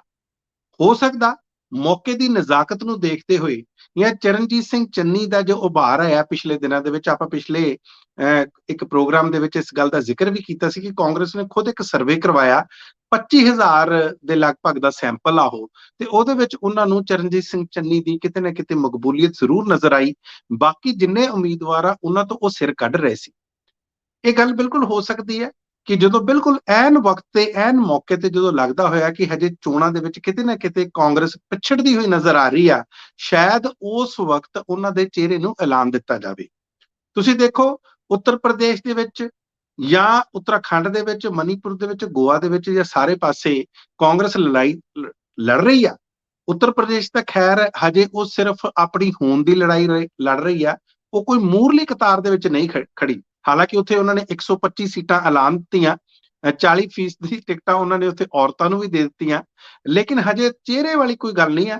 ਉੱਤਰਾਖੰਡ ਦੇ ਵਿੱਚ ਜੋ ਸਾਨੂੰ ਰਿਪੋਰਟਾਂ ਆ ਰਹੀਆਂ, ਉੱਥੇ ਜ਼ਰੂਰ ਫਾਈਟ 'ਚ ਆ, ਗੋਆ ਦੇ ਵਿੱਚ ਫਾਈਟ 'ਚ ਆ, ਲੇਕਿਨ ਪੰਜਾਬ ਦੇ ਵਿੱਚ ਉਹ ਆਪਣੀ ਸਰਕਾਰ ਨੂੰ ਦੁਬਾਰਾ ਲਿਆਉਣਾ ਚਾਹੁੰਦੇ ਆ। ਜਿਹੜੀ ਸਾਰੀ ਕੋਸ਼ਿਸ਼ ਹੋਈ ਸੀ ਕੈਪਟਨ ਅਮਰਿੰਦਰ ਸਿੰਘ ਨੂੰ ਬਾਹਰ ਦਾ ਰਾਹ ਦਿਖਾਉਣਾ, ਕਿਉਂਕਿ ਕਿਸੇ ਵਕਤ ਬਹੁਤ ਸਾਰੇ ਲੋਕ ਪੰਜਾਬ ਦੇ ਇਹ ਸੋਚ ਵੀ ਨਹੀਂ ਸਕਦੇ ਸੀ, ਕਿਉਂਕਿ ਉਸ ਵਕਤ ਕੈਪਟਨ ਅਮਰਿੰਦਰ ਸਿੰਘ ਨੂੰ ਬਹੁਤ ਕੱਦਵਾਰ ਨੇਤਾ ਮੰਨਿਆ ਜਾਂਦਾ ਸੀ, ਤੇ ਉਹਨਾਂ ਨੂੰ ਬਾਹਰ ਦਾ ਰਾਹ ਦਿਖਾ ਕੇ ਚਰਨਜੀਤ ਸਿੰਘ ਚੰਨੀ, ਜਿਹੜੇ ਕਿਸੇ ਵੀ ਗਿਣਤੀ 'ਚ ਨਹੀਂ ਸੀ, ਤੇ ਅਚਾਨਕ ਉਹ ਚਿਹਰਾ ਉੱਭਰਿਆ ਸੀ, ਤੇ ਸਾਰੇ ਇਹ ਸੋਚਦੇ ਸੀ ਕਿ ਕੋਈ ਗੱਲ ਨਹੀਂ, ਇਹਨੂੰ ਤਾਂ ਆਪਣੀ ਮਰਜ਼ੀ ਨਾਲ ਚਲਾ ਲਾਂਗੇ, ਇਹਨੂੰ ਤਾਂ ਰਿਮੋਟ ਕੰਟਰੋਲ ਨਾਲ ਚਲਾ ਲਾਂਗੇ। ਤੇ ਜਦੋਂ ਉਹ ਆਪਣੇ ਆਪ ਚਾਹੁੰਦੇ ਨੇ ਤੇ ਆਪਣੀ ਕੁਰਸੀ ਦੇ ਰੁਤਬੇ ਨੂੰ ਦੇਖ ਕੇ ਫੈਸਲੇ ਲੈਣ ਲੱਗਦੇ ਨੇ ਜਾਂ ਜਨਤਾ ਨੂੰ ਵੇਖ ਕੇ, ਤੇ ਫਿਰ ਜਿਹੜੀ ਹਾਈ ਕਮਾਂਡ ਆ ਉਹ ਵੀ ਕਿਤੇ ਨਾ ਕਿਤੇ ਉਹ ਮੁਤਾਸਰ ਹੋ ਜਾਂਦੀ ਹੈ ਇਸ ਗੱਲ ਤੋਂ ਕਿ ਯੈਸ, ਇਸ ਬੰਦੇ ਵਿੱਚ ਕੁਝ ਦਮ ਆ। ਤੇ ਫਿਰ ਤੁਹਾਡੀ ਗੱਲ ਦੇ ਵਿੱਚ ਵੀ ਇਹ ਦਮ ਹੋ ਸਕਦਾ ਕਿ ਸੰਭਾਵਨਾ ਜ਼ਰੂਰ ਪੈਦਾ ਹੁੰਦੀ ਹੈ ਕਿ ਜੇ ਐਨ ਮੌਕੇ ਤੇ, ਔਰ ਇਹਦੀਆਂ ਚਰਚਾਵਾਂ ਚੱਲ ਵੀ ਰਹੀਆਂ, ਬਿਲਕੁਲ ਤੁਹਾਡੀ ਗੱਲ ਠੀਕ ਆ ਕਿ ਜੇ ਇਸ ਦਾ ਲਾਹਾ ਲੈਣਾ ਹੋਵੇ, ਸਿਆਸੀ ਲਾਹਾ, ਕਿਉਂਕਿ ਆਖਿਰਕਾਰ ਜਦੋਂ ਕਿਸੇ ਵੀ ਵਰਗ ਤੋਂ ਜਾਂ ਕੋਈ ਇਸ ਤਰ੍ਹਾਂ ਦਾ ਚਿਹਰਾ ਲੈ ਕੇ ਆਉਨੇ ਆ, ਤੇ ਸਿਆਸੀ ਪਾਰਟੀਆਂ ਉਸ ਗੱਲ ਦਾ ਲਾਹਾ ਜ਼ਰੂਰ ਲੈਂਦੀਆਂ ਨੇ। ਸੋ ਦੇਖਦੇ ਆ ਕਿ ਇਸ ਵਿੱਚ ਜਿਹੜੀ ਕਾਂਗਰਸ ਆ ਉਹ ਕਿੱਥੋਂ ਤੱਕ ਇਸ ਸੰਭਾਵਨਾ ਨੂੰ ਜਿਹੜਾ ਉਹ ਵਾਕਿਆ ਠੀਕ ਕਰਕੇ ਦਿਖਾਉਂਦੀ ਆ। ਜੀ ਰੰਧਾਵਾ ਜੀ, ਭਾਰੀ ਉਲਟਫੇਰ ਵੀ ਹੋ ਸਕਦੇ ਆ ਲਾਸਟ ਮੂਮੈਂਟ ਤੇ, ਜਦੋਂ ਸਾਰੀ ਲੜਾਈ ਇਸ ਗੱਲ ਤੇ ਲੜੀ ਗਈ ਹੋਵੇ ਦੂਜੀਆਂ ਪਾਰਟੀਆਂ ਵੱਲੋਂ ਕਿ ਇਹਨਾਂ ਦੇ ਤਾਂ ਕਈ ਚਿਹਰੇ ਆ, ਇੱਕ ਕੁਰਸੀ 'ਚ ਇੰਨੇ ਲੋਕ ਕਿਵੇਂ ਸਮਾਉਣਗੇ। ਮਜੀਠੀਆ ਸਾਹਿਬ ਨੇ ਤਾਂ ਇਹ ਗੱਲ ਕਹਿ ਹੀ ਦਿੱਤੀ ਸੀ ਕਿ ਸਾਨੂੰ ਤੁਸੀਂ ਪ੍ਰੈਕਟੀਕਲ ਕਰਕੇ ਦਿਖਾਓ ਵੀ ਇੱਕ ਕੁਰਸੀ 'ਚ 3 ਕਿੱਦਾਂ। ਹੁਣ ਇਹੀ ਸਵਾਲ ਜੇ ਸਾਰੀ ਇਲੈਕਸ਼ਨ 'ਚ ਅੱਗੇ ਵੱਧਦਾ ਰਹਿੰਦਾ, ਇਹ ਵੀ ਸਵਾਲ ਜੇ ਉੱਠਦਾ ਰਹਿੰਦਾ ਹੈ ਕਿ ਇਹਨਾਂ ਤਾਂ ਚੰਨੀ 3-4 ਮਹੀਨੇ ਲਈ ਦਿਖਾਵੇ ਵਜੋਂ ਮੁੱਖ ਮੰਤਰੀ ਬਣਾਏ ਸੀ ਵੋਟਾਂ ਲੈਣ ਲਈ, ਹੁਣ ਤਾਂ ਇਹਨਾਂ ਨੇ ਸਿੱਧੂ ਨੂੰ ਬਣਾ ਦੇਣਾ। ਤੇ ਜੇ ਲਾਸਟ ਮੂਮੈਂਟ ਦੇ ਉੱਤੇ ਇਹ ਸਾਰਾ ਨੈਰੇਟਿਵ ਰੱਦ ਹੋ ਜਾਂਦਾ ਹੈ, ਕਾਂਗਰਸ ਇਸ ਤਰ੍ਹਾਂ ਦੀ ਮੂਵ ਚੱਲ ਪੈਂਦੀ ਹੈ, ਤਾਂ ਫਿਰ ਦੂਜੀਆਂ ਪਾਰਟੀਆਂ ਲਈ ਉਦੋਂ ਰਣਨੀਤੀ ਬਦਲਣੀ ਔਖੀ ਹੋ ਸਕਦੀ ਹੈ। ਇਹਦੇ ਤੇ ਟਿੱਪਣੀ ਦੇ ਦਿਓ। ਤੇ ਦੂਜੀ ਗੱਲ ਮੈਨੂੰ ਦੱਸ ਦਿਓ ਕਿ ਜਿਹੜੀਆਂ 70 ਸੀਟਾਂ ਤੇ ਕੱਲ ਅਨਾਉਂਸਮੈਂਟ ਫਿਰ ਟਲ ਗਈ, ਇਹਦਾ ਮਤਲਬ ਅੰਦਰ ਵਿਰੋਧ ਤਾਂ ਰਹੇ ਹੋਣਗੇ। ਹੁਣ ਇਹ ਅੱਜ ਵੀ ਕਹਿੰਦੇ ਆ ਕਿ ਦੁਚਿੱਤੀਆਂ ਬਰਕਰਾਰ ਨੇ ਕਿ ਇੱਕ ਮੀਟਿੰਗ ਸ਼ਾਇਦ ਅੱਜ ਫਿਰ ਹੋਵੇ, ਲੇਕਿਨ ਅਜੇ ਵੀ ਕਹਿੰਦੇ ਸ਼ਾਇਦ ਅੱਜ ਲਿਸਟ ਜਾਰੀ ਨਾ ਹੋ ਸਕੇ। ਹੁਣ ਇਹਨਾਂ ਦੋਵਾਂ ਚੀਜ਼ਾਂ ਨੂੰ ਇਕੱਠਿਆਂ ਲੈ ਕੇ ਇੱਕ ਟਿੱਪਣੀ ਦੇ ਦਿਓ, ਫਿਰ ਅੱਗੇ ਚੱਲਦੇ ਆ। ਕੇਜਰੀਵਾਲ ਸਾਹਿਬ ਨੇ ਇੱਕ ਵੱਡਾ ਦਾਅ ਖੇਡਿਆ ਤੇ ਇਸ ਦਾਅ ਦੇ ਪੋਜ਼ਿਟਿਵ ਨੈਗੇਟਿਵ ਸਾਰੇ ਪਹਿਲੂ ਸਕਾਰਾਤਮਕ ਨਕਾਰਾਤਮਕ ਸਭ ਦੇਖਦੇ ਹਾਂ। ਹਜੇ ਤੱਕ ਜੋ ਸਕਰੀਨਿੰਗ ਕਮੇਟੀ ਦੀ ਬੈਠਕ ਹੋਈ ਆ, ਜਿਸ 'ਚ ਤਮਾਮ ਤਰ੍ਹਾਂ ਦੇ ਸੀਨੀਅਰ ਲੀਡਰ ਰਹਿੰਦੇ ਨੇ, ਚਾਹੇ ਉਹ ਕੇਸੀ ਵੇਣੂਗੋਪਾਲ ਹੋਣ, ਚਾਹੇ ਉਹ ਅਜੇ ਮਾਕਨ ਹੋਣ, ਜਾਂ ਪੰਜਾਬ ਦੀ ਲੀਡਰਸ਼ਿਪ ਨਾਲ ਰਹਿੰਦੀ ਹੈ, ਚਰਨਜੀਤ ਸਿੰਘ ਚੰਨੀ, ਚਾਹੇ ਨਵਜੋਤ ਸਿੰਘ ਸਿੱਧੂ, ਸੁਨੀਲ ਜਾਖੜ, ਇਹ ਤਮਾਮ ਵਿਅਕਤੀ ਜਿਹੜੇ ਆ, ਇੱਥੋਂ ਇਹ ਗੱਲ ਪਤਾ ਲੱਗਦੀ ਆ ਕਿ ਉਹ ਤਿੰਨ ਚਿਹਰਿਆਂ ਨੂੰ, ਜਿਹਦੇ ਵਿੱਚ ਚਰਨਜੀਤ ਸਿੰਘ ਚੰਨੀ, ਨਵਜੋਤ ਸਿੰਘ ਸਿੱਧੂ, ਸੁਨੀਲ ਜਾਖੜ, ਉਹਨਾਂ ਨੂੰ ਇੱਕੋ ਤਰ੍ਹਾਂ ਦਾ ਜਿਹੜਾ ਹੈ ਉਹ ਇੰਪੋਰਟੈਂਸ ਦੇਣਾ ਚਾਹੁੰਦੇ ਆ, ਉਹਨਾਂ ਨੂੰ ਇੱਕੋ ਤਰ੍ਹਾਂ ਦੀ ਮਹੱਤਤਾ ਦੇਣਾ ਚਾਹੁੰਦੇ ਆ, ਕਿਸੇ ਨੂੰ ਵੀ ਕਿਸੇ ਤੋਂ ਘੱਟ ਕਰਕੇ ਉਹ ਚਾਹੁੰਦੇ ਨਹੀਂ ਕਿ ਉਹਨਾਂ ਨੂੰ ਫੀਲਡ ਦੇ ਵਿੱਚ ਜਾਂ ਜਦੋਂ ਜਾਣੀ ਕਿ ਪੋਸਟਰ ਲੱਗਣ, ਬੈਨਰ ਲੱਗਣ ਤੇ ਇਹਨਾਂ ਤਿੰਨਾਂ ਚਿਹਰਿਆਂ ਨੂੰ ਉਭਾਰਿਆ ਜਾਵੇ। ਇਸ ਗੱਲ ਦਾ ਉਹ ਪ੍ਰਭਾਵ ਦੇਣਾ ਚਾਹੁੰਦੇ ਆ ਪੰਜਾਬ ਨੂੰ ਕਿ ਅਸੀਂ ਸਾਰਿਆਂ ਨੂੰ ਇੱਕੋ ਕਰਕੇ ਜਾਣਦੇ, ਲੇਕਿਨ ਜਦੋਂ ਵੋਟਾਂ ਪੈ ਜਾਣਗੀਆਂ ਉਸ ਤੋਂ ਬਾਅਦ ਅਸੀਂ ਚੁਣ ਲਾਂਗੇ। ਜਿਹੜੀ ਆਪਾਂ ਪਹਿਲਾਂ ਸੰਭਾਵਨਾ ਦੀ ਗੱਲ ਕਰਦੀ ਸੀ, ਉਹ ਰਣਨੀਤੀ ਦੇ ਵਿੱਚ ਅਖੀਰਲੇ ਮੌਕੇ ਤੇ ਬਦਲਾਅ ਜ਼ਰੂਰ ਹੋ ਸਕਦਾ। ਦੂਸਰੀ ਗੱਲ ਜਿਹੜੀ ਤੁਸੀਂ ਗੱਲ ਕਰਦੇ ਹੋ ਕਿ 70 ਸੀਟਾਂ ਦੇ ਲਗਭਗ ਸਹਿਮਤੀ ਬਣ ਗਈ ਆ, ਦੇਖੋ ਉਹ ਇਹੀ ਚਿਹਰੇ ਨੇ ਜਿਹੜੇ ਪਹਿਲਾਂ ਲੜਦੇ ਆ ਰਹੇ ਨੇ ਤੇ ਜਿਨ੍ਹਾਂ ਨੂੰ ਲੱਗਦਾ ਕਿ ਇਹਨਾਂ ਦੀ ਘੱਟੋ ਘੱਟ ਟਿਕਟ ਨਹੀਂ ਕੱਟੀ ਜਾ ਸਕਦੀ। ਹਾਂ, ਘੱਟੋ ਘੱਟ 1 ਦਰਜਨ ਤੋਂ ਲੈ ਕੇ ਜਾਂ 15 ਜਾਂ 20 ਵਿਧਾਇਕਾਂ ਦੀਆਂ ਟਿਕਟਾਂ ਜ਼ਰੂਰ ਕੱਟੀਆਂ ਜਾ ਸਕਦੀਆਂ ਨੇ, ਇਸ ਗੱਲ ਦੀ ਵੀ ਸੰਭਾਵਨਾ ਹੋਈ ਆ। ਨਾਲ ਦੀ ਨਾਲ ਜਿਹੜੇ ਮਾਨਸਾ ਤੋਂ ਗਾਇਕ ਨੇ ਪੰਜਾਬੀ, ਸਿੱਧੂ ਮੂਸੇਵਾਲਾ ਹੋਣ, ਜਾਂ ਜਿਸ ਤਰ੍ਹਾਂ ਪਿਛਲੇ ਦਿਨਾਂ ਦੇ ਵਿੱਚ ਮੋਗੇ ਤੋਂ ਮਾਲਵਿਕਾ ਸੂਦ ਆਇਆ, ਇਹਨਾਂ ਦੀਆਂ ਵੀ ਨਾਵਾਂ ਦੀਆਂ ਚਰਚਾਵਾਂ ਹੋਈਆਂ ਨੇ। ਸੋ ਸਾਰੇ ਨਾਵਾਂ ਦੀਆਂ ਚਰਚਾਵਾਂ ਹੋਈਆਂ ਤੇ ਚਾਹੁੰਦੀ ਹੈ ਕਾਂਗਰਸ ਕਿ ਅਖੀਰ ਤੇ ਜਾ ਕੇ, ਕਿਉਂਕਿ ਪੰਜਾਬ ਨੂੰ ਬਹੁਤ ਇੰਪੋਰਟੈਂਸ ਦੇ ਰਿਹਾ, ਪੰਜਾਬ ਨੂੰ ਬੜਾ ਮਹੱਤਵ ਇਸ ਕਰਕੇ ਦੇ ਰਿਹਾ ਕਿ ਇੱਥੇ ਉਹਨਾਂ ਨੂੰ ਲੱਗਦਾ ਕਿ ਸਰਕਾਰ ਦੁਬਾਰਾ ਬਣ ਸਕਦੀ ਹੈ। ਮੈਂ ਜਿਸ ਤਰ੍ਹਾਂ ਤੁਹਾਨੂੰ ਪਹਿਲਾਂ ਅਰਜ਼ ਕੀਤਾ ਕਿ ਉੱਤਰ ਪ੍ਰਦੇਸ਼ ਦੇ ਵਿੱਚ ਲੜਾਈ ਤਾਂ ਹੈ, ਲੇਕਿਨ ਲੜਾਈ ਦੇ ਵਿੱਚ ਹਜੇ ਕਾਂਗਰਸ, ਕਿਉਂਕਿ ਉੱਥੇ ਦੀ ਜਦੋਂ ਆਪਾਂ ਗੱਲ ਕਰਾਂਗੇ ਪੋਲਿਟਿਕਸ ਦੀ, ਉਹਦੇ ਬਾਰੇ ਜ਼ਰੂਰ ਡਿਸਕਸ ਕਰਾਂਗੇ, ਲੇਕਿਨ ਉੱਥੇ ਜਿਹੜੀ ਇਸ ਟਾਈਮ ਜਿਹੜੀ ਸਿੱਧੀ ਲੜਾਈ ਲੱਗ ਰਹੀ ਆ ਉਹ ਭਾਰਤੀ ਜਨਤਾ ਪਾਰਟੀ ਜਾਂ ਸਮਾਜਵਾਦੀ ਪਾਰਟੀ ਦੇ ਵਿੱਚ ਜ਼ਰੂਰ ਲੱਗ ਰਹੀ ਆ। ਕਾਂਗਰਸ ਉੱਥੇ ਆਪਣੀ ਨਵੀਂ ਰਣਨੀਤੀ ਲੈ ਕੇ ਆਈ ਹੈ, ਲੇਕਿਨ ਹਜੇ ਉਹ ਕਹਿੰਦੇ ਆ ਕਿ ਸਿੱਧੀ ਉਹ ਮੈਦਾਨ ਦੇ ਵਿੱਚ ਨਹੀਂ ਆ, ਸਿੱਧੀ ਲੜਾਈ ਨਹੀਂ ਲੜ ਰਹੀ। ਖੈਰ, ਉਸ ਦੇ ਉੱਤੇ ਆਪਾਂ ਜਿਸ ਤਰ੍ਹਾਂ ਮੈਂ ਕਿਹਾ ਬਾਅਦ ਚ ਆਉਂਦੇ ਹਾਂ। ਪੰਜਾਬ ਦੀ ਜਿੱਥੇ ਤੱਕ ਗੱਲ ਹੈ ਰੰਧਾਵਾ ਜੀ, ਇਸ ਗੱਲ ਦੇ ਵਿੱਚ ਕੋਈ ਦੋ ਰਾਏ ਨਹੀਂ ਕਿ ਇਸ ਨਾਲ ਬਹੁਤ ਸਾਰੇ ਜਿਹੜੇ ਵਿਧਾਇਕ ਆ, ਜਿਹੜੇ ਖਾਸ ਤੌਰ ਤੇ ਸਿਟਿੰਗ ਵਿਧਾਇਕ ਆ, ਉਹ ਨਾਰਾਜ਼ ਵੀ ਹੋਣਗੇ ਤੇ ਉਹਨਾਂ ਉੱਤੇ ਅੱਖ ਰੱਖੀ ਹੋਈ ਆ, ਜਿਸ ਤਰ੍ਹਾਂ ਤੁਸੀਂ ਦੱਸਿਆ ਕੈਪਟਨ ਅਮਰਿੰਦਰ ਸਿੰਘ ਨੇ। ਕਿਉਂਕਿ ਕੈਪਟਨ ਅਮਰਿੰਦਰ ਸਿੰਘ ਜਿਸ ਤਰ੍ਹਾਂ ਇਹ ਲੜਾਈ ਲੜ ਰਹੇ ਆ, ਜਾਂ ਜਿਸ ਤਰ੍ਹਾਂ ਦੀ ਉਹਨਾਂ ਦੀ ਸੀਟਾਂ ਦੀ ਜਿਹੜੀ ਸਾਂਝ ਹੋ ਰਹੀ ਹੈ, ਉਸ ਬਾਰੇ ਆਪਾਂ ਬਾਅਦ ਚ ਗੱਲ ਕਰਾਂਗੇ। ਉਹਨਾਂ ਨੂੰ ਲੱਗਦਾ ਕਿ ਜਿਹੜੇ ਬਾਕੀ ਪਾਰਟੀਆਂ ਤੋਂ ਨਾਰਾਜ਼ ਹੋ ਕੇ ਵਿਧਾਇਕ ਆਉਣਗੇ, ਜਾਂ ਕੋਈ ਇਸ ਤਰ੍ਹਾਂ ਦੇ ਲੀਡਰ ਜਿਹੜੇ ਨਵੇਂ ਚਾਹਵਾਨ ਨੇ ਟਿਕਟਾਂ ਦੇ, ਉਹਨਾਂ ਤੇ ਉਹਨਾਂ ਦੀ ਨਜ਼ਰ ਆ ਤੇ ਉਹਨਾਂ ਤੇ ਉਹ ਦਾ ਖੇਡਣਾ ਚਾਹੁੰਦੇ ਆ। ਦੇਖਦੇ ਆ ਕਿ ਆਉਣ ਵਾਲੇ ਦਿਨਾਂ ਦੇ ਵਿੱਚ ਇਹ ਜਿਹੜੀ ਰਾਜਨੀਤੀ ਹੈ, ਸਿਆਸਤ ਹੈ, ਕਿਹੜੇ ਪਾਸੇ ਨੂੰ ਜਾਂਦੀ ਹੈ। ਜੀ ਰੰਧਾਵਾ ਜੀ। ਕੈਪਟਨ ਅਮਰਿੰਦਰ ਸਿੰਘ ਨੂੰ ਬਹੁਤੀ ਆਸ ਰੱਖਣੀ ਨਹੀਂ ਚਾਹੀਦੀ, ਕਿਉਂਕਿ ਜਦੋਂ ਖਬਰਾਂ ਬਾਜ਼ਾਰ ਦੇ ਵਿੱਚ ਹੋਣ ਤਾਂ ਫਿਰ ਉਹਨਾਂ ਦੇ ਗਾਹਕ ਵੀ ਜ਼ਿਆਦਾ ਹੁੰਦੇ ਆ। ਤੇ ਜੇਕਰ ਸਕਰੀਨਿੰਗ ਕਮੇਟੀ ਇਹ ਵੀ ਦੇਖੇਗੀ ਕਿ ਸਾਡੇ ਬੰਦੇ ਭੱਜਦੇ ਆ, ਕਿੰਨੇ ਕਿੰਨੇ ਹਜ਼ਾਰ ਨਿੱਜੀ ਵੋਟ ਲੈ ਕੇ ਜਾਂਦੇ ਆ, ਤਾਂ ਜਿਹੜਾ ਅੰਕੜਾ 20 ਦੇ ਆਸ-ਪਾਸ ਫਿਰਦਾ ਸੀ ਟਿਕਟਾਂ ਕੱਟਣ ਦਾ, 5-7 ਤੱਕ ਸੀਮਤ ਹੋ ਸਕਦਾ। ਐਸੀ ਅੰਦਰੋਂ ਕਨਸੋ ਮਿਲ ਰਹੀ ਹੈ ਕਿ ਬਹੁਤ ਸਾਰੇ ਲੋਕਾਂ ਦੀਆਂ ਟਿਕਟਾਂ ਦਿੱਤੀਆਂ ਜਾ ਸਕਦੀਆਂ ਜਿਹੜੀਆਂ ਕੱਟਣ ਦੀ ਸੰਭਾਵਨਾ ਸੀਗੀ। ਲੇਕਿਨ ਇਹਦੇ ਨਾਲ ਨਾਲ ਇੱਕ ਬਹੁਤ ਵੱਡੀ ਖਬਰ ਜਿਹੜੀ ਜਿਹਨੇ ਕੱਲ ਤਥੱਲੀ ਮਚਾਈ ਰੱਖੀ, ਹਾਲਾਂਕਿ ਇਹਦੇ ਤੇ ਬਹੁਤ ਬਹਿਸ ਹੋ ਚੁੱਕੀ ਹੈ ਕਿ ਕੇਜਰੀਵਾਲ ਨੇ ਵੀ ਲੀਡਰਸ਼ਿਪ ਨੂੰ ਲੈ ਕੇ ਆਪਣਾ ਪੈਂਤੜਾ ਸਾਹਮਣੇ ਰੱਖਤਾ। ਜਦੋਂ ਤੁਸੀਂ ਚੰਨੀ ਜਾਂ ਸਿੱਧੂ ਜਾਂ ਜਾਖੜ ਦੀ ਗੱਲ ਕਰਦੇ ਹੋ ਤੇ ਕੇਜਰੀਵਾਲ ਦੇ ਅੰਦਰ ਵੀ ਇਹੀ ਸੰਕਟ ਦੇਰ ਤੋਂ ਸੀਗਾ ਕਿ ਚਿਹਰਾ ਕੌਣ ਹੋਵੇ। ਭਗਵੰਤ ਮਾਨ ਰੋਜ਼ ਆਪਣੇ ਆਪ ਨੂੰ ਤਿਆਰ ਹੋ ਕੇ ਨਿਕਲਦਿਆ ਘਰੋਂ ਕਿ ਅੱਜ ਅਨਾਉਂਸਮੈਂਟ ਹੋ ਜੂ, ਅੱਜ ਹੋ ਜੂ, ਲੇਕਿਨ ਕੱਲ ਵੀ ਜਦੋਂ ਉਹ ਨਾਲ ਬੈਠੇ ਸੀ ਉਹ ਸਮਰੱਥ ਵੀ ਨਹੀਂ ਗਏ, ਉਹ ਲਗਾਤਾਰ ਲੜਾਈ ਵੀ ਲੜਦੇ ਰਹੇ ਆ, ਲੇਕਿਨ ਉਹਨਾਂ ਨੂੰ ਇੱਕ ਵਾਰੀ ਫਿਰ ਚਕਮਾ ਜਿਹਾ ਦਿੱਤਾ ਗਿਆ ਜਾਂ ਉਹਨਾਂ ਨੂੰ ਇੱਕ ਵਾਰੀ ਫਿਰ ਧੋਖਾ ਮਿਲਿਆ ਕਿ ਅਨਾਉਂਸਮੈਂਟ ਲਈ ਉਂਗਲ ਟੇਢੀ ਕਰ ਲਈ ਗਈ। ਹੁਣ ਕਹਿਣ ਵਾਲੇ ਤੇ ਵੀ ਕਹਿੰਦੇ ਕਿ ਕੇਜਰੀਵਾਲ ਸਾਹਿਬ ਨੇ ਇਹਦੇ ਲਈ ਆਪਣੇ ਆਪ ਨੂੰ ਵੀ ਪੇਸ਼ ਕਰਤਾ, ਕਹਿਣ ਵਾਲੇ ਇਹ ਵੀ ਕਹਿੰਦੇ ਆ ਕਿ ਉਹਨਾਂ ਨੇ ਡਾਟਾ ਇਕੱਤਰ ਕਰਨ ਲਈ ਕਿ ਚਲੋ ਡਿਜੀਟਲ ਮੂਵ ਦੇ ਵਿੱਚ ਲੋਕਾਂ ਨੂੰ ਨਾਲ ਜੋੜ ਲਈ, ਇਹ ਵੀ ਹੈ। ਕਹਿਣ ਵਾਲੇ ਤਾਂ ਇਹ ਵੀ ਕਹਿੰਦੇ ਆ ਕਿ ਭਗਵੰਤ ਮਾਨ ਦਾ ਹੀ ਨਾਂ ਅੱਗੇ ਵਧਾਇਆ ਜਾਣਾ ਅਖੀਰ ਦੇ ਵਿੱਚ। ਲੇਕਿਨ ਇਹ ਵੀ ਮੇਰੇ ਕੋਲ ਇੱਕ ਖਬਰ ਹੈ ਕਿ ਕੇਜਰੀਵਾਲ ਕੋਲ ਇੱਕ ਸਰਵੇ ਜਿਹਦੇ ਵਿੱਚ ਭਗਵੰਤ ਮਾਨ ਦੇ ਨਾਂ ਤੇ ਉਹ ਜਿੱਤਦੇ ਨਜ਼ਰ ਨਹੀਂ ਆਉਂਦੇ। ਰਾਜੇਵਾਲ ਨਾਲ ਪੰਗਾ ਪੈਣ ਤੋਂ ਬਾਅਦ ਉਹਨਾਂ ਨੂੰ ਕੋਈ ਵਧੀਆ ਚਿਹਰਾ ਦੇਣਾ ਹੀ ਪੈਣਾ। ਮੇਰੇ ਖਿਆਲ ਕੇਜਰੀਵਾਲ ਆਪਣੇ ਆਪ ਤੇ ਦਾ ਖੇਡਣਾ ਜ਼ਿਆਦਾ ਪਸੰਦ ਕਰ ਰਹੇ ਸੀ, ਪਰ ਬਾਹਰੀ ਹੋਣ ਦਾ ਜਿਹੜਾ ਬਾਕੀ ਪਾਰਟੀਆਂ ਉਹਨਾਂ ਤੇ ਰੌਲਾ ਪਾਉਂਦੀਆਂ, ਉਹਦੇ ਲਈ ਉਹਨਾਂ ਦੀ ਮੁਸ਼ਕਲ ਆ ਰਹੀ ਸੀ। ਤੁਹਾਡੀ ਟਿੱਪਣੀ ਬਹੁਤ ਅਹਿਮ ਰਹੂਗੀ ਇਸ ਸਾਰੇ ਮਾਮਲੇ ਦੇ ਵਿੱਚ, ਜਦੋਂ ਕਹਿੰਦੇ ਆ ਕਿ ਕੱਲ ਦੇ 5 ਲੱਖ ਲੋਕ ਦਸਤਕ ਦੇ ਵੀ ਚੁੱਕੇ ਆ। ਜੀ ਦੇਖੋ ਰੰਧਾਵਾ ਜੀ, ਪਹਿਲੀ ਗੱਲ ਤਾਂ ਮੈਨੂੰ ਇਹ ਲੱਗਦਾ ਕਿ ਇਹ ਬਹੁਤ ਸਾਰੀ ਪਾਰਟੀ ਨੇ ਗੱਲ ਕਹੀ ਵੀ ਆ ਕਿ ਜਿਸ ਤੱਕ ਕੇਜਰੀਵਾਲ ਹੋਣਾ ਦਾ ਕਹਿਣਾ ਕਿ ਲੋਕ ਸਾਨੂੰ ਦੱਸਣ ਕਿ ਮੁੱਖ ਮੰਤਰੀ ਦਾ ਚਿਹਰਾ ਕੌਣ ਹੋਣਗੇ। ਦੇਖੋ, ਉਹ ਆਪ ਲੀਡਰ ਆ, ਉਹਨਾਂ ਨੂੰ ਬੈਠ ਕੇ ਫੈਸਲਾ ਕਰਨਾ। ਮੈਨੂੰ ਲੱਗਦਾ ਇੱਕ ਜਿਸ ਤਰ੍ਹਾਂ ਸਮਾਂ ਲੈਣ ਦੀ ਗੱਲ ਹੁੰਦੀ ਆ, ਜਿਵੇਂ ਅੰਗਰੇਜ਼ੀ ਦੇ ਵਿੱਚ ਕਹਿੰਦੇ ਟਾਈਮ ਬਾਇੰਗ ਟੈਕਟਿਕ ਆ, ਇਹ ਕਿ ਥੋੜਾ ਜਿਹਾ ਸਮਾਂ ਸਾਨੂੰ ਹੋਰ ਮਿਲ ਜਾਏ, ਕਿਉਂਕਿ ਲਗਾਤਾਰ ਉਹ ਪ੍ਰੈਸ਼ਰ ਥੱਲੇ ਆ।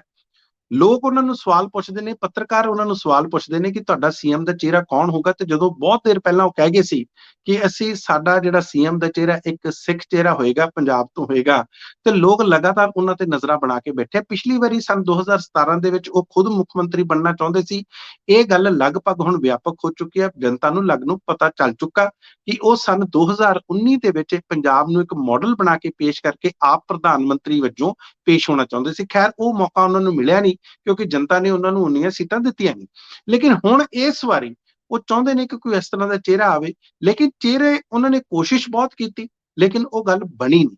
ਇਹ ਆਪਣੇ ਆਪ ਦੇ ਵਿੱਚ ਗੱਲ ਲੱਗੀ ਹੈ। ਤੁਸੀਂ ਬਹੁਤ ਪਹਿਲਾਂ ਹੀ ਗੱਲ ਬੜੀ ਸਿਆਣੀ ਕੀਤੀ ਆ, ਔਰ ਆਪਾਂ ਨੂੰ ਪਤਾ ਸਾਡਾ ਸੰਵਿਧਾਨ ਵੀ ਕਹਿੰਦਾ ਕਿ ਆਮ ਤੌਰ ਤੇ ਵਿਧਾਇਕ ਚੁਣੇ ਜਾਂਦੇ ਨੇ, ਸੰਸਦ ਚੁਣੇ ਜਾਂਦੇ ਨੇ, ਤੇ ਫਿਰ ਉਹ ਆਪਣਾ ਪ੍ਰਧਾਨ ਮੰਤਰੀ ਜਾਂ ਮੁੱਖ ਮੰਤਰੀ ਚੁਣਦੇ ਨੇ।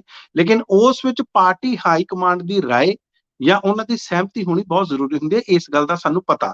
ਹੁਣ ਜਿਹੜੀ ਇਹ ਗੱਲ ਕਰ ਰਹੇ ਆ, ਉਹ ਆਪਣੇ ਆਪ ਦੇ ਵਿੱਚ ਲੱਗਦਾ ਰਿਹਾ, ਕਿਉਂਕਿ ਮੈਨੂੰ ਯਾਦ ਆ ਜਦੋਂ ਉਮੀਦਵਾਰ ਚੁਣਨੇ ਹੁੰਦੇ ਸੀ ਉਦੋਂ ਵੀ ਕੇਜਰੀਵਾਲ ਹੋਣੀ ਕਹਿੰਦੇ ਸੀ ਕਿ ਤੁਸੀਂ ਦੱਸੋ। ਖੈਰ, ਇਹਨਾਂ ਨੇ ਵਿੱਚ ਜੇ ਉਹ ਪ੍ਰਕਿਰਿਆ ਬੰਦ ਕਰਤੀ ਸੀ, ਹੁਣ ਦੁਬਾਰਾ ਫੇਰ ਸ਼ੁਰੂ ਕਰ ਲਈ। ਦੂਸਰੀ ਗੱਲ ਜਿਹੜੀ ਉਹ ਕਹਿੰਦੇ ਆ, ਜਿਸ ਤਰ੍ਹਾਂ ਤੁਸੀਂ ਬਲਬੀਰ ਸਿੰਘ ਰਾਜੇਵਾਲ ਹੋਣਾ ਦੀ ਗੱਲ ਕੀਤੀ ਆ, ਇਸ ਟਾਈਮ ਆਮ ਆਦਮੀ ਪਾਰਟੀ ਕਿਤੇ ਨਾ ਕਿਤੇ ਉਹਨਾਂ ਤੇ ਵੀ ਹਮਲਾਵਰ ਹੁੰਦੀ ਨਜ਼ਰ ਆ ਰਹੀ ਹੈ, ਕਿਉਂਕਿ ਉਹਨਾਂ ਨੂੰ ਲੱਗਦਾ ਆਮ ਆਦਮੀ ਪਾਰਟੀ ਨੂੰ ਕਿ ਸਭ ਤੋਂ ਵੱਧ ਨੁਕਸਾਨ ਉਹਨਾਂ ਦਾ ਆਮ ਆਦਮੀ ਪਾਰਟੀ ਵੱਲੋਂ ਹੋਊਗਾ। ਲੇਕਿਨ ਜਿਹੜਾ ਇਲਜ਼ਾਮ ਉਹ ਲਾ ਰਹੇ ਆ, ਉਹ ਆਪਣੇ ਆਪ ਦੇ ਵਿੱਚ ਹਾਸੋ ਹੋਣਾ ਵੀ ਆ, ਤੇ ਕਿਤੇ ਨਾ ਕਿਤੇ ਮੈਨੂੰ ਲੱਗਦਾ ਨੀਵੇਂ ਪੱਧਰ ਦਾ ਵੀ। ਉਹ ਕਹਿ ਰਹੇ ਕਿ ਬਲਬੀਰ ਸਿੰਘ ਰਾਜੇਵਾਲ ਭਾਰਤੀ ਜਨਤਾ ਪਾਰਟੀ ਨਾਲ ਰਲੇ ਹੋਏ ਆ ਜਾਂ ਉਹਨਾਂ ਦਾ ਅਮਿਤ ਸ਼ਾਹ ਦੇ ਨਾਲ ਕੋਈ ਗੱਠਜੋੜ ਆ। ਦੇਖੋ, ਇਹ ਗੱਲ ਆਮ ਆਦਮੀ ਪਾਰਟੀ ਨੂੰ ਉਦੋਂ ਸਮਝ ਨਹੀਂ ਸੀ ਆ ਰਹੀ ਜਦੋਂ ਆਪਸ ਦੇ ਵਿੱਚ ਗੱਲਬਾਤ ਕਰ ਰਹੇ ਸੀ। ਕੀ ਉਹਨਾਂ ਨੇ ਇੱਕੋ ਦਮ ਮਿਲਣਾ ਸ਼ੁਰੂ ਕਰਤਾ? ਇਸ ਗੱਲ ਦਾ। ਦੂਸਰੀ ਗੱਲ, ਇਹਨਾਂ ਦੇ ਰਾਘਵ ਚੱਡਾ ਵੀ ਇੱਕ ਇਲਜ਼ਾਮ ਲਾ ਰਹੇ ਆ। ਉਹ ਕਹਿੰਦੇ ਭਾਰਤੀ ਜਨਤਾ ਪਾਰਟੀ ਦੇ ਹੇਠ ਇਲੈਕਸ਼ਨ ਕਮਿਸ਼ਨ ਖੇਡਦਾ, ਉਹਨਾਂ ਨੇ ਸੰਯੁਕਤ ਸਮਾਜ ਮੋਰਚੇ ਨੂੰ ਉਹਨਾਂ ਦੀ ਰਜਿਸਟ੍ਰੇਸ਼ਨ ਕਰਨ ਲਈ, ਉਹਨਾਂ ਦਾ ਪੰਜੀਕਰਨ ਕਰਨ ਲਈ ਜਿਹੜਾ 30 ਦਿਨ ਦਾ ਸਮਾਂ ਹੁੰਦਾ, ਉਹਨੂੰ ਘਟਾ ਕੇ 7 ਦਿਨਾਂ ਦਾ ਕਰਤਾ। ਇਸ ਕਰਕੇ ਉਹਨਾਂ ਦੇ ਹੱਥਾਂ 'ਚ ਖੇਡਦੇ। ਇਹੋ ਜਿਹੀਆਂ ਗੱਲਾਂ ਕਰ ਰਹੇ ਆ। ਕਿਤੇ ਨਾ ਕਿਤੇ ਆਮ ਆਦਮੀ ਪਾਰਟੀ ਦਾ ਜਿਹੜਾ ਡਰ ਆ ਉਹ ਨਜ਼ਰ ਆ ਰਿਹਾ। ਤੇ ਇੱਕ ਗੱਲ ਤੁਸੀਂ ਹੋਰ ਕਹੀ ਸੀ, ਉਹ ਵੀ ਮੈਂ ਦੱਸਦਾ। ਜਿਸ ਤਰ੍ਹਾਂ ਪਿਛਲੀ ਵਾਰੀ ਪ੍ਰਵਾਸੀਆਂ ਨੇ, ਨਾਨ ਰੈਜ਼ੀਡੈਂਟ ਇੰਡੀਅਨਸ ਨੇ ਬਹੁਤ ਜ਼ਿਆਦਾ ਸਮਰਥਨ ਕੀਤਾ ਸੀ, ਇਸ ਵਾਰੀ ਉਹ ਆਮ ਆਦਮੀ ਪਾਰਟੀ ਤੋਂ ਪੈਸੇ ਦਾ ਹਿਸਾਬ ਕਿਤਾਬ ਮੰਗ ਰਹੇ ਆ। ਤੇ ਹੁਣ ਖਬਰਾਂ ਵੀ ਲੱਗੀਆਂ, ਉਹ ਕਹਿੰਦੇ ਤੁਸੀਂ ਪਿਛਲੀ ਵਾਰੀ ਆਸਟ੍ਰੇਲੀਆ ਗਏ ਸੀ, ਵਿੱਚ ਕੁਮਾਰ ਵਿਸ਼ਵਾਸ ਗਏ ਸੀ, ਹੁਣ ਤਾਂ ਉਹ ਨਾਲ ਰਹੇ ਨਹੀਂ। ਇਸੇ ਤਰ੍ਹਾਂ ਹਰਵਿੰਦਰ ਸਿੰਘ ਫੂਲਕਾ, ਐਚ.ਐਸ. ਫੂਲਕਾ ਸਾਹਿਬ ਜਿਹੜੇ ਸੁਪਰੀਮ ਕੋਰਟ ਦੇ ਵਕੀਲ ਆ, ਉਹ ਗਏ ਸੀ ਨਾਲ। ਭਗਵੰਤ ਮਾਨ ਗਏ ਸੀ। ਕਹਿੰਦੇ ਤੁਸੀਂ ਬੜੇ ਪੈਸੇ ਇਕੱਠੇ ਕਰਕੇ ਲੈ ਕੇ ਆਏ ਸੀ, ਤੇ ਕਿੱਥੇ ਗਏ ਉਹ ਪੈਸੇ? ਕਿਉਂ ਨਹੀਂ ਤੁਸੀਂ ਸਾਨੂੰ ਪਾਈ ਦਾ ਹਿਸਾਬ ਦਿੰਦੇ? ਤੇ ਨਾਲੇ ਤੁਸੀਂ ਕਹਿੰਦੇ ਸੀ ਵੀ ਜਿਹੜੀ ਵੀ ਡੋਨੇਸ਼ਨ ਲਵਾਂਗੇ ਅਸੀਂ ਉਹ ਆਨਲਾਈਨ ਪਾ ਦਿਆ ਕਰਾਂਗੇ, ਉਹ ਕਿੱਥੇ ਗਈ? ਸੋ ਇਹਨਾਂ ਸਾਰੀਆਂ ਚੀਜ਼ਾਂ ਦਾ ਹਿਸਾਬ ਮੈਨੂੰ ਲੱਗਦਾ ਜਿਹੜਾ ਉਹਨਾਂ ਦਾ ਪਿਛਲਾ ਪਿਛੋਕੜ ਆ, ਜਿਹੜਾ ਹਿਸਟਰੀ ਆ, ਉਹ ਆ ਕੇ ਇਸ ਟਾਈਮ ਸਾਹਮਣੇ ਆ ਕੇ ਖੜੋ ਗਈ ਆ, ਤੇ ਉਹਨਾਂ ਨੂੰ ਇਹਨਾਂ ਸਾਰੀਆਂ ਚੀਜ਼ਾਂ ਦੇ ਸਵਾਲ ਦੇਣੇ ਪੈਣਗੇ। ਜੀ ਰੰਧਾਵਾ ਜੀ। ਇਹ ਬਦਲਾਅ ਲਈ ਲੜਦੀਆਂ ਦੋਵੇਂ ਧਿਰਾਂ ਸ਼ੁਰੂਆਤ ਦੇ ਵਿੱਚ ਹੀ ਪੰਜਾਬ ਦੀ ਰਾਜਨੀਤੀ ਨੂੰ ਪਰਿਭਾਸ਼ਿਤ ਤੇ ਪ੍ਰਭਾਵਿਤ ਕਰਨ ਲਈ ਕਾਫੀ ਅਹਿਮ ਮੰਨੀਆਂ ਗਈਆਂ ਸੀਗੀਆਂ। ਲੇਕਿਨ ਜਦੋਂ ਇਹਨਾਂ ਆਪਸ ਵਿੱਚ ਟੁੱਟਦੇ ਆ, ਰਾਜੇਵਾਲ ਜਦੋਂ ਸਾਫ਼ ਕਹਿੰਦੇ ਆ ਕਿ ਕੇਜਰੀਵਾਲ ਨੂੰ ਮੈਂ ਸ਼ੀਸ਼ਾ ਵਿਖਾਤਾ ਸੀਗਾ, ਉਹਨਾਂ ਦੀ ਇੱਛਾ ਹੀ ਨਹੀਂ ਗੀ, ਉਹ ਰਵਾਇਤੀ ਪਾਰਟੀਆਂ ਵਰਗੇ ਆ। ਕੇਜਰੀਵਾਲ ਥੋੜੀ ਨਾ ਨੁੱਕਰ ਤੋਂ ਬਾਅਦ ਫਿਰ ਸਿੱਧਾ ਹਮਲੇ ਦੀ ਆਗਿਆ ਦੇ ਦਿੰਦੇ ਆਪਣੀ ਪਾਰਟੀ ਨੂੰ ਵੀ ਚਲੋ ਹੁਣ ਇਹਨਾਂ ਨੂੰ ਲੈ ਲਓ ਨਿਸ਼ਾਨੇ ਤੇ। ਸੁਣਿਆ ਕਿ ਰਾਜੇਵਾਲ 2 ਦਿਨ ਤੋਂ ਆਪਣੀਆਂ ਸੰਗਠਨਾਤਮਕ ਤੇ ਬਾਕੀ ਜਿੰਨੀਆਂ ਲੋੜਾਂ ਨੇ ਉਹਦੇ ਲਈ ਬਹੁਤ ਜ਼ਿਆਦਾ ਮੀਟਿੰਗਸ ਦੇ ਵਿੱਚ ਉਲਝੇ ਸੀ। ਉਹਨਾਂ ਕਿਉਂਕਿ ਬਹੁਤ ਲੇਟ ਹੋ ਗਏ, ਉਹਨਾਂ ਵੱਲੋਂ ਬਹੁਤ ਵੱਡੇ ਪੱਧਰ ਦੇ ਉੱਤੇ ਥੱਲੇ ਦੇ ਸੰਪਰਕ ਸਾਧਨਾਂ ਨਾਲ ਆਪਣੇ ਜਿਹੜੇ ਅੰਦਰ ਦੇ ਪ੍ਰਬੰਧ ਆ ਉਹਨਾਂ ਦੇ ਵਿੱਚ ਉਹ ਨਿਜਤਾ ਸੀ ਉਹਨਾਂ ਦੀ। ਪਤਾ ਲੱਗਿਆ ਕਿ ਕੱਲ ਦੇਰ ਸ਼ਾਮ ਨੂੰ ਇਹ ਰਣਨੀਤੀ ਤੈਅ ਹੋ ਰਹੀ ਸੀਗੀ ਕਿ ਹੁਣ ਅੱਗੇ ਕਿੱਦਾਂ ਵਧਣਾ। ਰਾਜੇਵਾਲ ਦੀ ਸ਼ਖਸੀਅਤ ਦੇ ਵਿੱਚ ਸੰਤੁਲਨ ਵੇਖਣ ਨੂੰ ਮਿਲਿਆ ਸਿੰਘੂ ਬਾਰਡਰ ਦੀ ਸਟੇਜ ਤੋਂ। ਸਰਕਾਰ ਨਾਲ ਗੱਲਬਾਤ ਦੌਰਾਨ ਵੀ ਉਹਨਾਂ ਗਲਤੀਆਂ ਬਹੁਤ ਘੱਟ ਕੀਤੀਆਂ। ਮੇਰੀ ਆਲੋਚਨਾ ਵੀ ਹੋਊਗੀ, ਗਰਮ ਨਰਮ ਕਈ ਖਿਆਲੀ ਧਰੇ ਆ, ਸਾਰੇ ਆਪਣੇ ਆਪਣੇ ਤਰੀਕੇ ਨਾਲ ਵੇਖਦੇ ਆ ਚੀਜ਼ਾਂ ਨੂੰ, ਔਰ ਹਰੇਕ ਦਾ ਇੱਕ ਨਜ਼ਰੀਆ ਤੇ ਇੱਕ ਚਸ਼ਮਾ ਹੁੰਦਾ, ਵੇਖਣ ਦਾ ਹੱਕ ਹਕੂਕ ਹੁੰਦਾ ਸਾਰਿਆਂ ਨੂੰ। ਲੇਕਿਨ ਜਿੰਨਾ ਕੁ ਮੈਂ ਰਾਜੇਵਾਲ ਨੂੰ ਦੇਖਿਆ ਕਿ ਉਸ ਵਿਅਕਤੀ ਨੇ ਏਡੀ ਵੱਡੀ ਹਕੂਮਤ ਦੇ ਨਾਲ ਮੱਥਾ ਲਾਉਂਦਿਆਂ ਸੰਤੁਲਨ ਨਹੀਂ ਗਵਾਇਆ, ਹਮਲਾ ਸਟੀਕ ਕਰਦੇ ਰਿਹਾ, ਭਾਸ਼ਾ ਸਖਤ ਵੀ ਵਰਤੇ ਰਿਹਾ, ਨਰਮ ਵੀ ਵਰਤੇ ਰਿਹਾ, ਬੈਲੈਂਸ ਵੀ ਬਣਾਇਆ, ਡਿਸਿਪਲਿਨ ਵੀ ਆਪਣੀ ਸਾਰੀ ਜਿੰਨੀ ਸਾਹਮਣੇ ਆਡੀਅנס ਬੈਠੀ ਹੁੰਦੀ ਸੀ, ਉਹਨਾਂ ਦੇ ਅੰਦੋਲਨਕਾਰੀ ਬੈਠੇ ਸੀ, ਉਹਨਾਂ 'ਚ ਇੱਕ ਡਿਸਿਪਲਿਨ ਵੀ ਰੱਖਿਆ, ਪੰਜਾਬ ਦੇ ਲੋਕਾਂ ਨੂੰ ਇੱਕ ਲੀਡਰਸ਼ਿਪ ਦਿਖਾਈ ਹੈ। ਕੇਜਰੀਵਾਲ ਇਹ ਤਾਂ ਸੋਚ ਨਹੀਂ ਸਕਦੇ ਜਾਂ ਉਹਨਾਂ ਦੀ ਪਾਰਟੀ ਨਹੀਂ ਸੋਚ ਸਕਦੀ ਕਿ ਰਾਜੇਵਾਲ ਹਮਲਾ ਨਹੀਂ ਕਰਨਗੇ, ਜਦੋਂ ਤੁਸੀਂ ਉਹਨਾਂ ਨੂੰ ਪੂਰੀ ਤਰ੍ਹਾਂ ਜਿਨ੍ਹਾਂ ਨਾਲ ਲੜਦੇ ਸੀ ਉਹਨਾਂ ਨਾਲ ਹੀ ਜੋੜਤਾ ਬੀਜੇਪੀ ਨਾਲ। ਕੱਲ ਭਾਸਕਰ ਸਾਹਿਬ 1-2 ਜਗ੍ਹਾ ਤੇ ਕੁਝ ਇਸ ਤਰ੍ਹਾਂ ਦੀਆਂ ਗੱਲਾਂ ਕਹਿ ਗਏ ਜਿਨ੍ਹਾਂ ਦੇ ਵਿੱਚ ਉਗਰਾਹਾਂ ਵਾਲੀ ਗੱਲ ਵੀ ਸੀ ਕਿ ਉਗਰਾਹਾਂ ਸ਼ਾਇਦ ਪੂਰੀ ਤਰ੍ਹਾਂ ਵਿਰੋਧ ਕਰ ਰਹੇ, ਉਹ ਗਰਾਹਾਂ ਵਿਰੋਧ ਨਹੀਂ ਕਰ ਰਹੇ। ਮੈਂ ਜੀ ਤਸਦੀਕ, ਜੀ ਮੈਂ ਉਹਨੂੰ ਥੋੜਾ ਦਰੁਸਤ ਕਰ ਦਿਆਂ, ਉਹ ਗਰਾਹਾਂ ਵਿਰੋਧ ਨਹੀਂ ਕਰ ਰਹੇ। ਉਹ ਕਹਿੰਦੇ ਅਸੀਂ ਲੜਦੇ ਨਹੀਂ ਜੀ, ਜਿਹੜਾ ਵੀ ਲੜੇ, ਜਿੱਧਰ ਵੀ ਸਾਡੇ ਲੋਕ ਜਾਣਾ ਚਾਹੁਣ, ਅਸੀਂ ਕਿਸੇ ਨੂੰ ਰੋਕਦੇ ਨਹੀਂ, ਨਾ ਸਮਰਥਨ ਹੈ ਨਾ ਵਿਰੋਧ ਹੈ। ਉਹ ਕਹਿੰਦੇ ਚੇਤਨਾ ਕਰਾਂਗੇ, ਚੇਤਨਾ ਉਹਨਾਂ ਨੇ ਸ਼ੁਰੂ ਵੀ ਕਰਤੀ। ਸੋ ਮੈਂ ਲੰਬੀ ਖਿੱਚ ਆਇਆ ਗੱਲ, ਮੈਂ ਜ਼ਰੂਰ ਤੁਹਾਡੇ ਕੋਲੋਂ ਮਨਪ੍ਰੀਤ ਜੀ ਜਾਣਨਾ ਚਾਹੂੰਗਾ ਕਿ ਜਦੋਂ ਰਾਜੇਵਾਲ ਆਪਣੇ ਪੁਰਾਣੇ ਰੰਗ ਸਰੂਪ ਦੇ ਵਿੱਚ ਬੋਲਣਗੇ, ਕਿਉਂਕਿ ਡਿਜੀਟਲ ਮੀਡੀਆ ਦੇ ਵਿੱਚ ਆਪਾਂ ਸਾਰੇ ਅੰਗੀ ਹੈ, ਤੇ ਜਦੋਂ ਵੱਖ-ਵੱਖ ਪਲੇਟਫਾਰਮਸ ਦੇ ਉੱਤੋਂ ਰਾਜੇਵਾਲ ਬੋਲਣਗੇ ਤਾਂ ਫਿਰ ਉਹ ਪੰਜਾਬ ਦੀ ਨਬਜ਼ ਨੂੰ ਕੇਜਰੀਵਾਲ ਨਾਲੋਂ ਜ਼ਿਆਦਾ ਅੱਛੀ ਤਰ੍ਹਾਂ ਪਛਾਣਨਗੇ। ਜਦੋਂ ਉਹ ਗੱਲ ਕਰਨਗੇ, ਲੜਾਈ ਤਿੱਖੀ ਹੋ ਜਾਊਗੀ। ਇਹ ਲੜਾਈ ਨੂੰ ਤੁਸੀਂ ਹੁਣ ਕਿੱਦਾਂ ਵੇਖਦੇ ਹੋ? ਤੇ ਕੇਜਰੀਵਾਲ ਕੀ ਸਿੱਧਾ ਗਹਿ ਗੱਚ ਲੜਾਈ ਲੜਨ 'ਚ ਯਕੀਨ ਰੱਖਣਗੇ ਰਾਜੇਵਾਲ ਨਾਲ? ਕਿਉਂਕਿ ਇਹਦਾ ਫਾਇਦਾ ਸੰਯੁਕਤ ਸਮਾਜ ਮੋਰਚੇ ਨੂੰ ਸ਼ਾਇਦ ਜ਼ਿਆਦਾ ਹੋਵੇ, ਹਮਦਰਦੀ ਵੀ ਉਹਦੇ ਨਾਲ ਜ਼ਿਆਦਾ ਹੋਵੇ। ਇਹ ਅਗਲੇ ਦਿਨਾਂ ਦੇ ਵਿੱਚ ਕਿਵੇਂ ਦਾ ਰੂਪ ਦੇਖ ਰਹੇ ਹੋ ਸਰ? ਰੰਧਾਵਾ ਜੀ ਦੇਖੋ, ਸੰਯੁਕਤ ਕਿਸਾਨ ਮੋਰਚਾ ਹਜੇ ਬਹੁਤਾ ਸਮਾਂ ਨਹੀਂ ਹੋਇਆ ਜਦੋਂ ਤੋਂ ਦਿੱਲੀ ਦੀਆਂ ਬਰੂਹਾਂ ਤੋਂ ਵਾਪਸ ਆਏ ਆ। ਉਹਨਾਂ ਸਰਹੱਦਾਂ ਤੇ ਜਿੱਥੇ 1 ਸਾਲ ਤੋਂ ਵੀ ਵੱਧ ਬੈਠੇ ਰਹੇ ਆ, ਇਸੇ ਕਿਸਾਨੀ ਸੰਘਰਸ਼ ਨੂੰ ਬਹੁਤ ਸਾਰੇ ਲੋਕਾਂ ਦਾ ਜਿਹੜਾ ਅਥਾਹ ਸਮਰਥਨ ਮਿਲਿਆ, ਔਰ ਇਸ ਨੂੰ ਉਹ ਆਪਣੀ ਬਹੁਤ ਵੱਡੀ ਜਿੱਤ ਵੀ ਮੰਨਦੇ ਆ। ਇਹਦੇ ਵਿੱਚ ਕੋਈ ਦੋ ਰਾਵਾਂ ਨਹੀਂ ਆ। ਇਸ ਕਰਕੇ ਜੀ ਇਹ ਕਹਿ ਦੇਣਾ ਕਿ ਮਹੀਨੇ ਦੇ ਅੰਦਰ ਅੰਦਰ ਲੋਕਾਂ ਦਾ ਉਤਸ਼ਾਹ ਉਹਨਾਂ ਪ੍ਰਤੀ ਖਤਮ ਹੋ ਗਿਆ, ਤੇ ਮੈਨੂੰ ਲੱਗਦਾ ਕਿਤੇ ਨਾ ਕਿਤੇ ਉਹਨਾਂ ਦੀ ਬੜੀ ਵੱਡੀ ਗਲਤੀ ਹੋ ਗਈ। ਇਸੇ ਤਰ੍ਹਾਂ ਜੇ ਅਰਵਿੰਦ ਕੇਜਰੀਵਾਲ ਹੋਣਾ ਨੂੰ ਜਾਂ ਆਮ ਆਦਮੀ ਪਾਰਟੀ ਨੂੰ ਲੱਗਦਾ ਕਿ ਸਿਆਸਤ ਦੇ ਵਿੱਚ ਆ ਕੇ, ਉਹ ਤਾਂ ਸਿਆਸਤ ਦੇ ਬੜੇ ਪੁਰਾਣੇ ਖਿਲਾੜੀ ਆ, ਉਹਨਾਂ ਨੂੰ ਇੱਕ ਜਿਹੜਾ ਨਵਾਂ ਸੰਯੁਕਤ ਕਿਸਾਨ ਮੋਰਚਾ ਜਾਂ ਜਿਹੜਾ ਸੰਯੁਕਤ ਸਮਾਜ ਮੋਰਚਾ ਬਣਿਆ, ਉਹ ਕੋਈ ਟੱਕਰ ਨਹੀਂ ਦੇ ਸਕਦਾ। ਮੈਨੂੰ ਲੱਗਦਾ ਉਹ ਬੜੀ ਗਲਤ ਫਹਿਮੀ 'ਚ ਆ। ਕਿਉਂਕਿ ਜੇ ਵਾਕਿਆ ਉਹਨਾਂ ਨੂੰ ਕੋਈ ਹਮਦਰਦੀ ਹੁੰਦੀ ਜਾਂ ਕਿਸੇ ਤਰ੍ਹਾਂ ਦੀ ਗੱਲਬਾਤ ਚੱਲਦੀ ਹੁੰਦੀ, ਤਾਂ ਫਿਰ ਉਹ ਇੰਨੀ ਕਾਹਲੀ ਨਾ ਕਰਦੇ ਆਪਣੀਆਂ ਸਾਰੀਆਂ ਸੀਟਾਂ ਐਲਾਨਣ ਦੇ ਵਿੱਚ, ਫਿਰ ਕੁਝ ਸੀਟਾਂ ਰੱਖ ਲੈਂਦੇ। ਹਜੇ ਤੱਕ ਕਾਂਗਰਸ ਦੀ ਪਹਿਲੀ ਲਿਸਟ ਵੀ ਨਹੀਂ ਆਈ ਆ, ਤੇ ਆਮ ਆਦਮੀ ਪਾਰਟੀ ਲਗਭਗ ਆਪਣੀਆਂ ਸਾਰੀਆਂ ਸੀਟਾਂ ਖਤਮ ਕਰਕੇ ਵੀ ਬਹਿ ਗਈ ਆ। ਸੋ ਇੱਥੋਂ ਪਤਾ ਲੱਗਦਾ ਕਿ ਉਹ ਸ਼ੁਰੂ ਤੋਂ ਕਿਤੇ ਵੀ ਸੰਜੀਦਾ ਨਹੀਂ ਸੀ। ਜਿੱਥੋਂ ਤੱਕ ਬਲਬੀਰ ਸਿੰਘ ਰਾਜੇਵਾਲ ਹੋਣਾ ਦੀ ਤੁਸੀਂ ਗੱਲ ਕੀਤੀ, ਇਹਦੇ ਵਿੱਚ ਕੋਈ ਦੋ ਰਾਵਾਂ ਹੀ ਨਹੀਂ ਹੈ। ਉਹਨਾਂ ਨੇ ਨਾ ਕੇਵਲ ਕੇਂਦਰ ਸਰਕਾਰ ਦੇ ਨਾਲ ਲੋਹਾ ਲਿੱਤਾ, ਉਹਨਾਂ ਸਾਰੀ ਵਿਰੋਧੀ ਤਾਕਤਾਂ ਨਾਲ ਲੋਹਾ ਲਿੱਤਾ।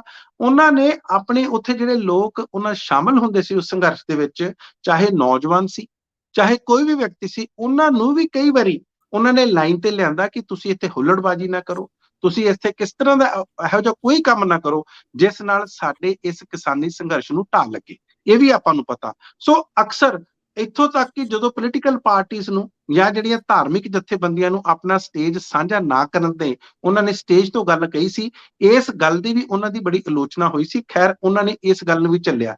ਇਹਦੇ ਵਿੱਚ ਕੋਈ ਸ਼ੱਕ ਨਹੀਂ ਕਿ ਸਾਰੇ ਲੀਡਰ ਬਹੁਤ ਤਪ ਕੇ, ਬਹੁਤ ਸੰਘਰਸ਼ ਦੇ ਵਿੱਚੋਂ ਨਿਕਲੇ ਆ। ਇਸ ਟਾਈਮ ਸਾਰੀਆਂ ਗੱਲਾਂ ਭਲੀ ਭਾਂਤੀ ਜਾਣਦੇ। ਤੇ ਜਿੱਥੋਂ ਤੱਕ ਜੋਗਿੰਦਰ ਸਿੰਘ ਉਗਰਾਹਾਂ ਦੀ ਗੱਲ ਆ, ਬਿਲਕੁਲ ਤੁਹਾਡੀ ਗੱਲ ਠੀਕ ਹੈ, ਔਰ ਆਪਾਂ ਨੂੰ ਇਹ ਸਪਸ਼ਟ ਕਰ ਦੇਣਾ ਚਾਹੀਦਾ। ਉਹਨਾਂ ਨੇ ਬਿਲਕੁਲ ਇਹ ਨਹੀਂ ਕਿਹਾ ਕਿ ਉਹ ਵਿਰੋਧ ਕਰਨਗੇ। ਉਹ ਕਹਿੰਦੇ ਕਿ ਹਾਂ, ਅਸੀਂ ਆਪਣਾ ਜਿਹੜੇ ਚੇਤਨਾ ਮਾਰਚ ਆ ਉਹ ਕੱਢਾਂਗੇ, ਲੋਕਾਂ ਨੂੰ ਜਾਣੂ ਕਰਾਵਾਂਗੇ। ਕੋਈ ਵੀ ਵਿਅਕਤੀ, ਚਾਹੇ ਉਹਨਾਂ ਦੀ ਜਥੇਬੰਦੀ ਦਾ ਹੋਵੇ, ਚਾਹੇ ਕੋਈ ਹੋਵੇ, ਜਾਂ ਉਹਨਾਂ ਦਾ ਸਮਰਥਨ ਕਰਦਾ ਹੋਵੇ, ਉਹ ਆਪਣੇ ਆਪ ਆਪਣਾ ਫੈਸਲਾ ਕਰਕੇ ਕਿਸੇ ਨੂੰ ਵੋਟ ਪਾ ਸਕਦਾ। ਇਹ ਉਸ ਦਾ ਆਪਣਾ ਫੈਸਲਾ। ਇਹ ਗੱਲ ਉਹਨਾਂ ਨੇ ਬਿਲਕੁਲ ਸਪਸ਼ਟ ਕਰ ਦਿੱਤੀ ਹੈ।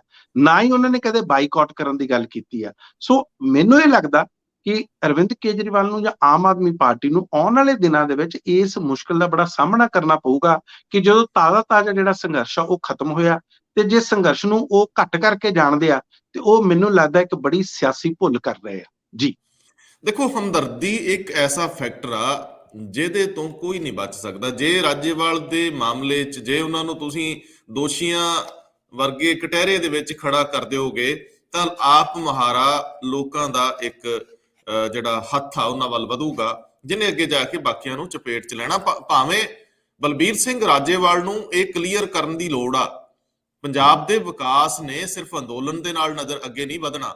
ਅਸੀਂ ਕਾਰਪੋਰੇਟਸ ਵੱਲ ਬਿਲਕੁਲ ਹੀ ਕੰਡ ਨਹੀਂ ਕਰ ਸਕਦੇ। ਅਸੀਂ ਨੱਕਾ ਬੰਨ ਕੇ ਨਹੀਂ ਖਲੋ ਸਕਦੇ ਕਿ ਅਸੀਂ ਇੱਥੇ ਇੰਡਸਟਰੀ ਨਹੀਂ ਆਉਣ ਦੇਣੀ।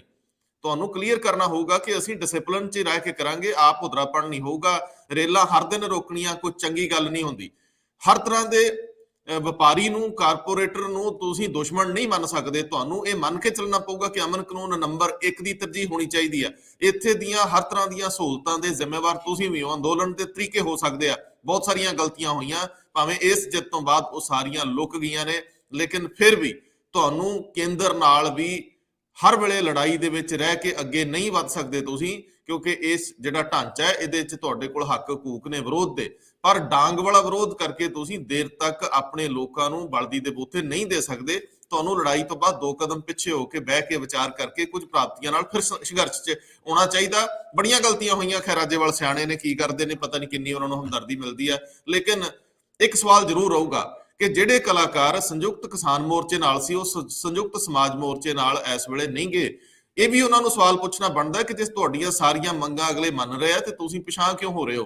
ਕੀ ਉਦੋਂ ਮਤਲਬ ਪ੍ਰਸਤੀ ਦੀ ਇੱਕ ਲਹਿਰ ਸੀ ਜਿਹਦੇ ਨਾਲ ਤੁਸੀਂ ਵੀ ਖੜ ਗਏ ਕਿ ਚਲੋ ਹੋਰ ਕੁਝ ਨਹੀਂ ਤੇ ਇਹਨਾਂ ਨਾਲ ਚੱਲ ਪੈਂਦੇ ਆ? ਤੁਸੀਂ ਆਪਣੇ ਕੱਦ ਕਾਠ ਜਿਹੜੇ ਕਰੋਨਾ ਕਰਕੇ ਜਿਹੜੇ ਝੰਬੇ ਹੋਏ ਸੀਗੇ, ਉਹਨਾਂ ਨੂੰ ਤੁਸੀਂ ਮੁੜ ਕੇ ਜੀਵਤ ਸੰਜੀਵਤ ਕਰ ਲਿਆ। ਜੇਕਰ ਹੁਣ ਤੁਸੀਂ ਮੁੜ ਕੇ ਇਸ ਤਰ੍ਹਾਂ ਦੀਆਂ ਭਾਵਨਾਵਾਂ ਵਿਅਕਤ ਨਹੀਂ ਕਰਦੇ, ਲੋਕ ਤੁਹਾਨੂੰ ਵੀ ਸਵਾਲ ਕਰਨਗੇ ਕਿ ਕੀ ਤੁਸੀਂ ਵੀ ਬਾਕੀ ਪਾਰਟੀਆਂ ਦੇ ਪ੍ਰਭਾਵ ਥੱਲੇ ਹੋ। ਮੈਂ ਨਹੀਂ ਕਹਿੰਦਾ ਰਾਜੇਵਾਲ ਨੂੰ ਕੋਈ ਸਪੋਰਟ ਕਰੇ, ਮੈਂ ਨਹੀਂ ਕਹਿੰਦਾ ਸੰਯੁਕਤ ਸਮਾਜ ਮੋਰਚਾ ਚੰਗਾ, ਇਲੈਕਸ਼ਨ ਦੇ ਵਿੱਚ ਉਹ ਤੁਸੀਂ ਜਿਹਦੀ ਮਰਜ਼ੀ ਮਦਦ ਕਰੋ, ਪਰ ਲੋਕ ਸਵਾਲ ਜਿਹੜੇ ਕਰਦੇ ਆ, ਅਸੀਂ ਉਹਨਾਂ ਸਵਾਲਾਂ ਨੂੰ ਅੱਗੇ ਵਧਾ ਰਹੇ ਹਾਂ ਕਿ ਕਿਸ ਤਰੀਕੇ ਨਾਲ ਇਸ ਮੂਵ ਨੇ, ਇਸ ਇਲੈਕਸ਼ਨ ਕੈਂਪੇਨ ਨੇ ਅੱਗੇ ਵਧਣਾ ਹੈ। ਕੇਜਰੀਵਾਲ ਔਰ ਰਾਜੇਵਾਲ ਕਿਸ ਪੱਧਰ ਦੀ ਲੜਾਈ ਲੜਨਗੇ ਤੇ ਇਹਦੇ ਵਿੱਚੋਂ ਕੌਣ ਲੋਕਾਂ ਦੀ ਹਮਦਰਦੀ ਜ਼ਿਆਦਾ ਹਾਸਲ ਕਰ ਸਕੂਗਾ, ਇਹ ਅਹਿਮ ਹੋਊਗਾ। ਔਰ ਇਸ ਤੋਂ ਅਗਲੀ ਗੱਲ ਜਿਹੜੀ ਮੈਂ ਤੁਹਾਡੇ ਤੋਂ ਪੁੱਛਣੀ ਹੈ ਜੀ, ਉਹ ਮੈਨੂੰ ਇਹ ਜ਼ਰੂਰ ਦੱਸ ਦਿਓ ਕਿ ਜਦੋਂ ਇਸ ਸਾਰੇ ਦ੍ਰਿਸ਼ ਦੇ ਵਿੱਚ 5 ਜਨਵਰੀ ਵਾਲਾ ਉਹ ਜਿਹੜਾ ਪ੍ਰਧਾਨ ਮੰਤਰੀ ਦਾ ਟੂਰ ਸੀਗਾ, ਉਹ ਅਜੇ ਵੀ ਸਿਆਸਤ ਫੜਦਾ ਹੈ। ਕੱਲ ਭਾਵੇਂ ਕੋਵਿਡ ਨਾਲ ਸੰਬੰਧਿਤ ਮੁੱਖ ਮੰਤਰੀਆਂ ਨਾਲ ਜਦੋਂ ਪ੍ਰਧਾਨ ਮੰਤਰੀ ਮੀਟਿੰਗ ਕਰਦੇ ਸੀਗੇ ਤੇ ਸੁਣਿਆ ਚੰਨੀ ਸਾਹਿਬ ਨੇ ਇੱਕ ਸ਼ੇਰੋ ਸ਼ਾਇਰੀ ਨਾਲ ਉਹਨਾਂ ਦਾ ਮਨ ਜਿੱਤਣ ਦੀ ਕੋਸ਼ਿਸ਼ ਕੀਤੀ ਵੀ ਚਲੋ ਮਾਫੀ ਜੀ ਜੇ ਉਸ ਦਿਨ ਤੁਹਾਨੂੰ ਕੁਝ ਬੁਰਾ ਲੱਗਿਆ, ਉਂਝ ਅਸੀਂ ਕੁਝ ਬੁਰਾ ਕੀਤਾ ਨਹੀਂ। ਇੱਕ ਸ਼ੇਰ ਬੜਾ ਵਧੀਆ ਉਹਨਾਂ ਬੋਲਿਆ, ਮੈਨੂੰ ਭੁੱਲ ਜਾਣਾ ਕਿਉਂਕਿ ਉਹ ਤੇ ਤਿਆਰੀ ਕਰਕੇ ਗਏ ਹੋਣੇ ਆ ਤੇ ਮੇਰੀ ਤਿਆਰੀ ਹੈ ਨਹੀਂ। ਹੁਣ ਪ੍ਰਧਾਨ ਮੰਤਰੀ ਚੰਗੇ ਹੁੰਦੇ ਤੇ ਕਹਿੰਦੇ ਉਹਨਾਂ ਨੂੰ ਕਹਿਣਾ ਚਾਹੀਦਾ ਸੀ ਕਿ ਜੋ ਹੋਇਆ ਬੁਰਾ ਹੋਇਆ, ਪਰ ਮੈਂ ਆਪਣੇ ਸੋਲਿਸਿਟਰ ਜਨਰਲ ਜਾਂ ਆਪਣੇ ਜਿਹੜੇ ਐਡਵੋਕੇਟਸ ਨੇ ਉਹਨਾਂ ਦੀ ਟੀਮ ਨੂੰ ਕਹੂੰਗਾ ਕਿ ਉਹ ਕੇਸ ਸੁਪਰੀਮ ਕੋਰਟ 'ਚ ਜਾ ਕੇ ਵਾਪਸ ਲੈਣ ਲਈ ਕਹਿਣ ਕਿ ਚਲੋ ਜੋ ਹੋ ਗਿਆ ਹੋ ਗਿਆ, ਅੱਗੇ ਤੋਂ ਇਤਿਹਾਤ ਵਧਾ ਲਾਂਗੇ। ਪਰ ਉਹਨਾਂ ਇੰਜ ਨਹੀਂ ਕੀਤਾ। ਭਾਰਤੀ ਜਨਤਾ ਪਾਰਟੀ ਦੇ ਆਗੂ ਅਜੇ ਵੀ ਜਿਹੜੇ ਦੂਜੇ ਸੂਬਿਆਂ ਦੇ ਮੁੱਖ ਮੰਤਰੀ ਆ, ਉਹ ਵੀ ਇਹਦੇ ਤੇ ਟਿੱਪਣੀਆਂ ਦੇਈ ਜਾਂਦੇ ਆ। ਮੈਨੂੰ ਤੁਸੀਂ ਵੀ ਆਪਣੀ ਟਿੱਪਣੀ ਦੇ ਦਿਓ। ਜਦੋਂ ਸੁਪਰੀਮ ਕੋਰਟ 'ਚ ਕੇਸ ਆ ਫਿਰ ਮੁਕਾ ਦੇਣੀਆਂ ਚਾਹੀਦੀਆਂ ਸਿਆਸਤਾਂ, ਕੀ ਕਹਿੰਦੇ ਹੋ? ਜਿਹੜੀ ਤੁਹਾਡੀ ਰੰਧਾਵਾ ਜੀ ਤਵੱਕੋ ਆ ਜਾਂ ਤੁਹਾਡੀ ਉਮੀਦ ਆ ਕਿ ਪ੍ਰਧਾਨ ਮੰਤਰੀ ਨੂੰ ਕਹਿਣਾ ਚਾਹੀਦਾ ਕਿ ਚਲੋ ਕੋਈ ਤੁਹਾਡੀ ਗੱਲ ਨਹੀਂ, ਅਸੀਂ ਇਹਦੀ ਤਹਿਕੀਕਾਤ ਜਾਂ ਅਸੀਂ ਕੇਸ ਹੀ ਵਾਪਸ ਲੈ ਲੈਣੇ ਤੇ ਆਪਾਂ ਦੇਖਾਂਗੇ ਕਿ ਅੱਗੇ ਤੋਂ ਜਿਹੜੀ ਪ੍ਰਧਾਨ ਮੰਤਰੀ ਦੀ ਜਿਹੜੀ ਸੁਰੱਖਿਆ ਉਸ ਦੇ ਵਿੱਚ ਕਿਸੇ ਤਰ੍ਹਾਂ ਦੀ ਕੋਈ ਕਮੀ ਪੇਸ਼ੀ ਨਾ ਆਵੇ। ਇਹ ਗੱਲ ਤਾਂ ਚਲੋ ਜੱਚਦੀ ਹੈ, ਚੰਗੀ ਵੀ ਲੱਗਦੀ ਹੈ, ਲੇਕਿਨ ਮੈਨੂੰ ਲੱਗਦਾ ਕਿ ਭਾਰਤੀ ਜਨਤਾ ਪਾਰਟੀ ਇਸ ਦੀ ਸਿਆਸਤ ਕਰਨਾ ਚਾਹੁੰਦੀ ਹੈ, ਇਸ ਨੂੰ ਸਿਆਸਤ ਬਣਾਉਣਾ ਚਾਹੁੰਦੀ ਹੈ। ਇਹਦੀ ਤੁਸੀਂ ਲਗਾਤਾਰ ਬਿਆਨਬਾਜ਼ੀਆਂ ਦੇਖੋ। ਸੁਪਰੀਮ ਕੋਰਟ ਨੇ ਕਮੇਟੀ ਬਣਾਤੀ ਆ ਸਾਬਕਾ ਸੁਪਰੀਮ ਕੋਰਟ ਦੇ ਜੱਜ ਇੰਦੂ ਮਲਹੋਤਰਾ ਦੀ ਜਿਹੜੀ ਅਗਵਾਈ ਦੇ ਵਿੱਚ, ਤੇ ਉਸ ਤੋਂ ਬਾਵਜੂਦ ਵੀ ਉਸ ਦੇ ਬਾਅਦ ਵੀ ਜਿਹੜੀਆਂ ਟਿੱਪਣੀਆਂ ਲਗਾਤਾਰ ਜਾਰੀ ਆ। ਮੈਂ ਗੱਲ ਕਰਨਾ ਚਾਹੂੰਗਾ ਇੱਥੇ ਅਸਾਮ ਦੇ ਮੁੱਖ ਮੰਤਰੀ ਆ ਭਾਜਪਾ ਦੇ ਹੇਮੰਤ ਕੁਮਾਰ ਜਿਹੜੇ ਹੈਗੇ ਆ ਬਿਸਵਾਸ ਸਰਮਾ। ਹੇਮੰਤ ਬਿਸਵਾਸ ਸ਼ਰਮਾ ਨੇ ਇੱਥੋਂ ਤੱਕ ਕਹਿ ਦਿਆ ਕਿ ਚਰਨਜੀਤ ਸਿੰਘ ਚੰਨੀ ਦੀ ਤਾਂ ਗ੍ਰਿਫਤਾਰੀ ਹੋਣੀ ਚਾਹੀਦੀ ਆ, ਉਹਨਾਂ ਨੂੰ ਅਰੈਸਟ ਕਰ ਲਿਆ ਜਾਣਾ ਚਾਹੀਦਾ। ਬੜੀ ਮੰਦਭਾਗੀ ਇਹ ਗੱਲ ਆ। ਇਸੇ ਤਰ੍ਹਾਂ ਤ੍ਰਿਪੁਰਾ ਦੇ ਮੁੱਖ ਮੰਤਰੀ ਆ, ਉਹ ਵੀ ਭਾਜਪਾ ਦੇ ਆ, ਬਿਪਲ ਕੁਮਾਰ ਦੇਵ। ਉਹਨਾਂ ਨੇ ਵੀ ਆਲੋਚਨਾ ਕੀਤੀ ਹੈ। ਉਹ ਕਹਿੰਦੇ ਇਹ ਤਾਂ ਬਹੁਤ ਹੀ ਕੰਮ ਮਾੜਾ ਹੋ ਗਿਆ, ਇਸ ਕਰਕੇ ਕੋਈ ਕਾਰਵਾਈ ਫਟਾਫਟ ਕਹਿੰਦੇ ਪੰਜਾਬ ਸਰਕਾਰ ਤੇ ਉੱਥੋਂ ਦੀ ਪੁਲਿਸ ਦੇ ਖਿਲਾਫ ਹੋਣੀ ਚਾਹੀਦੀ ਆ। ਅੱਛਾ, ਇਸੇ ਤਰ੍ਹਾਂ ਤੁਸੀਂ ਪਿਛਲੇ ਦਿਨਾਂ 'ਚ ਮੱਧ ਪ੍ਰਦੇਸ਼ ਦੇ ਮੁੱਖ ਮੰਤਰੀ ਨੂੰ ਦੇਖੋ, ਸ਼ਿਵਰਾਜ ਸਿੰਘ ਚੌਹਾਨ, ਉਹ ਮਹਾਮ੍ਰਿਤੰਜਯ ਦਾ ਪਾਠ ਕਰਾਉਂਦੇ ਹੋਏ ਨਜ਼ਰ ਆਉਂਦੇ ਆ। ਹਾਲਾਂਕਿ ਵੈਸੇ ਮੈਂ ਦੱਸਦਾ ਕਿ ਉਹ ਗਏ ਤਾਂ ਸੀਗੇ ਉਹ ਪਾਠ ਕਰਾਉਣ, ਕਿਉਂਕਿ ਉਹ ਲੰਮਾ ਉਹ 'ਚ ਮੰਤਰ ਜਿਹੜੇ ਉਚਾਰਨ ਉਹ ਕਾਫੀ ਲੰਬਾ ਸਮਾਂ ਹੁੰਦਾ, ਉਹ ਛੋਟਾ ਪਾਠ ਕਰਕੇ ਆ ਗਏ। ਇਸ ਤੋਂ ਬਾਅਦ ਤੁਸੀਂ ਮਨੋਹਰ ਲਾਲ ਖੱਟਰ ਨੂੰ ਦੇਖੋ, ਹਰਿਆਣਾ ਦੇ ਮੁੱਖ ਮੰਤਰੀ, ਉਹ ਵੀ ਹਵਨ ਕਰਾਉਂਦੇ ਨਜ਼ਰ ਆਉਂਦੇ ਆ। ਬਾਕੀ ਤਾਂ ਛੋਟੇ ਮੋਟੇ ਜਿਹੜੇ ਭਾਜਪਾ ਦੇ ਵਰਕਰ ਉਹ ਤਾਂ ਤਮਾਮ ਹਵਨ ਕਰਾ ਰਹੇ ਸੀ। ਅੱਛਾ, ਇਸ ਤੋਂ ਬਾਅਦ ਤੁਸੀਂ ਦੇਖੋ ਕੇਂਦਰੀ ਮੰਤਰੀ ਸਮ੍ਰਿਤੀ ਇਰਾਨੀ, ਉਹ ਇਸ ਨੂੰ ਇੱਕ ਖੂਨੀ ਸਾਜ਼ਿਸ਼ ਦੱਸਦੇ ਆ। ਬਿਕਰਮ ਸਿੰਘ ਮਜੀਠੀਆ ਨੂੰ ਵੀ ਨਹੀਂ ਅਸੀਂ ਭੁੱਲ ਸਕਦੇ, ਉਹ ਵੀ ਕਹਿੰਦੇ ਸੀ ਕਿ ਇੱਥੇ ਤਾਂ ਇੱਕ ਅਸੈਸੀਨੇਸ਼ਨ ਹੋ ਸਕਦੀ ਸੀ। ਯਾਨੀ ਕਿ ਤਮਾਮ, ਹਾਲਾਂਕਿ ਉਹ ਭਾਰਤੀ ਜਨਤਾ ਪਾਰਟੀ ਦੇ ਨੇ, ਉਹ ਸ਼੍ਰੋਮਣੀ ਅਕਾਲੀ ਦਲ ਦੇ ਆਗੂ ਆ, ਲੇਕਿਨ ਕੋਈ ਵੀ ਵਿਅਕਤੀ, ਹਾਂ ਗਜਿੰਦਰ ਸਿੰਘ ਸ਼ੇਖਾਵਤ, ਉਹਨਾਂ ਨੇ ਵੀ ਅਗਲੇ ਦਿਨ ਬਿਆਨ ਦਿੱਤਾ, ਕੋਈ ਵੀ ਵਿਅਕਤੀ ਬਿਆਨਾਂ ਤੋਂ ਨਹੀਂ ਬਚ ਰਿਹਾ। ਤੇ ਮੈਨੂੰ ਲੱਗਦਾ ਕੋਈ ਚੁੱਪ ਆ ਤਾਂ ਸ਼ਾਇਦ ਪੰਜਾਬ ਸਰਕਾਰ ਜਾਂ ਪੰਜਾਬ ਦੇ ਨੁਮਾਇੰਦੇ, ਉਹਨਾਂ ਨੂੰ ਲੱਗਦਾ ਕਿ ਚਲੋ ਜੋ ਸੁਪਰੀਮ ਕੋਰਟ ਕਰੇਗਾ ਅਸੀਂ ਉਸ ਤੇ ਭਰੋਸਾ ਕਰਦੇ ਹਾਂ।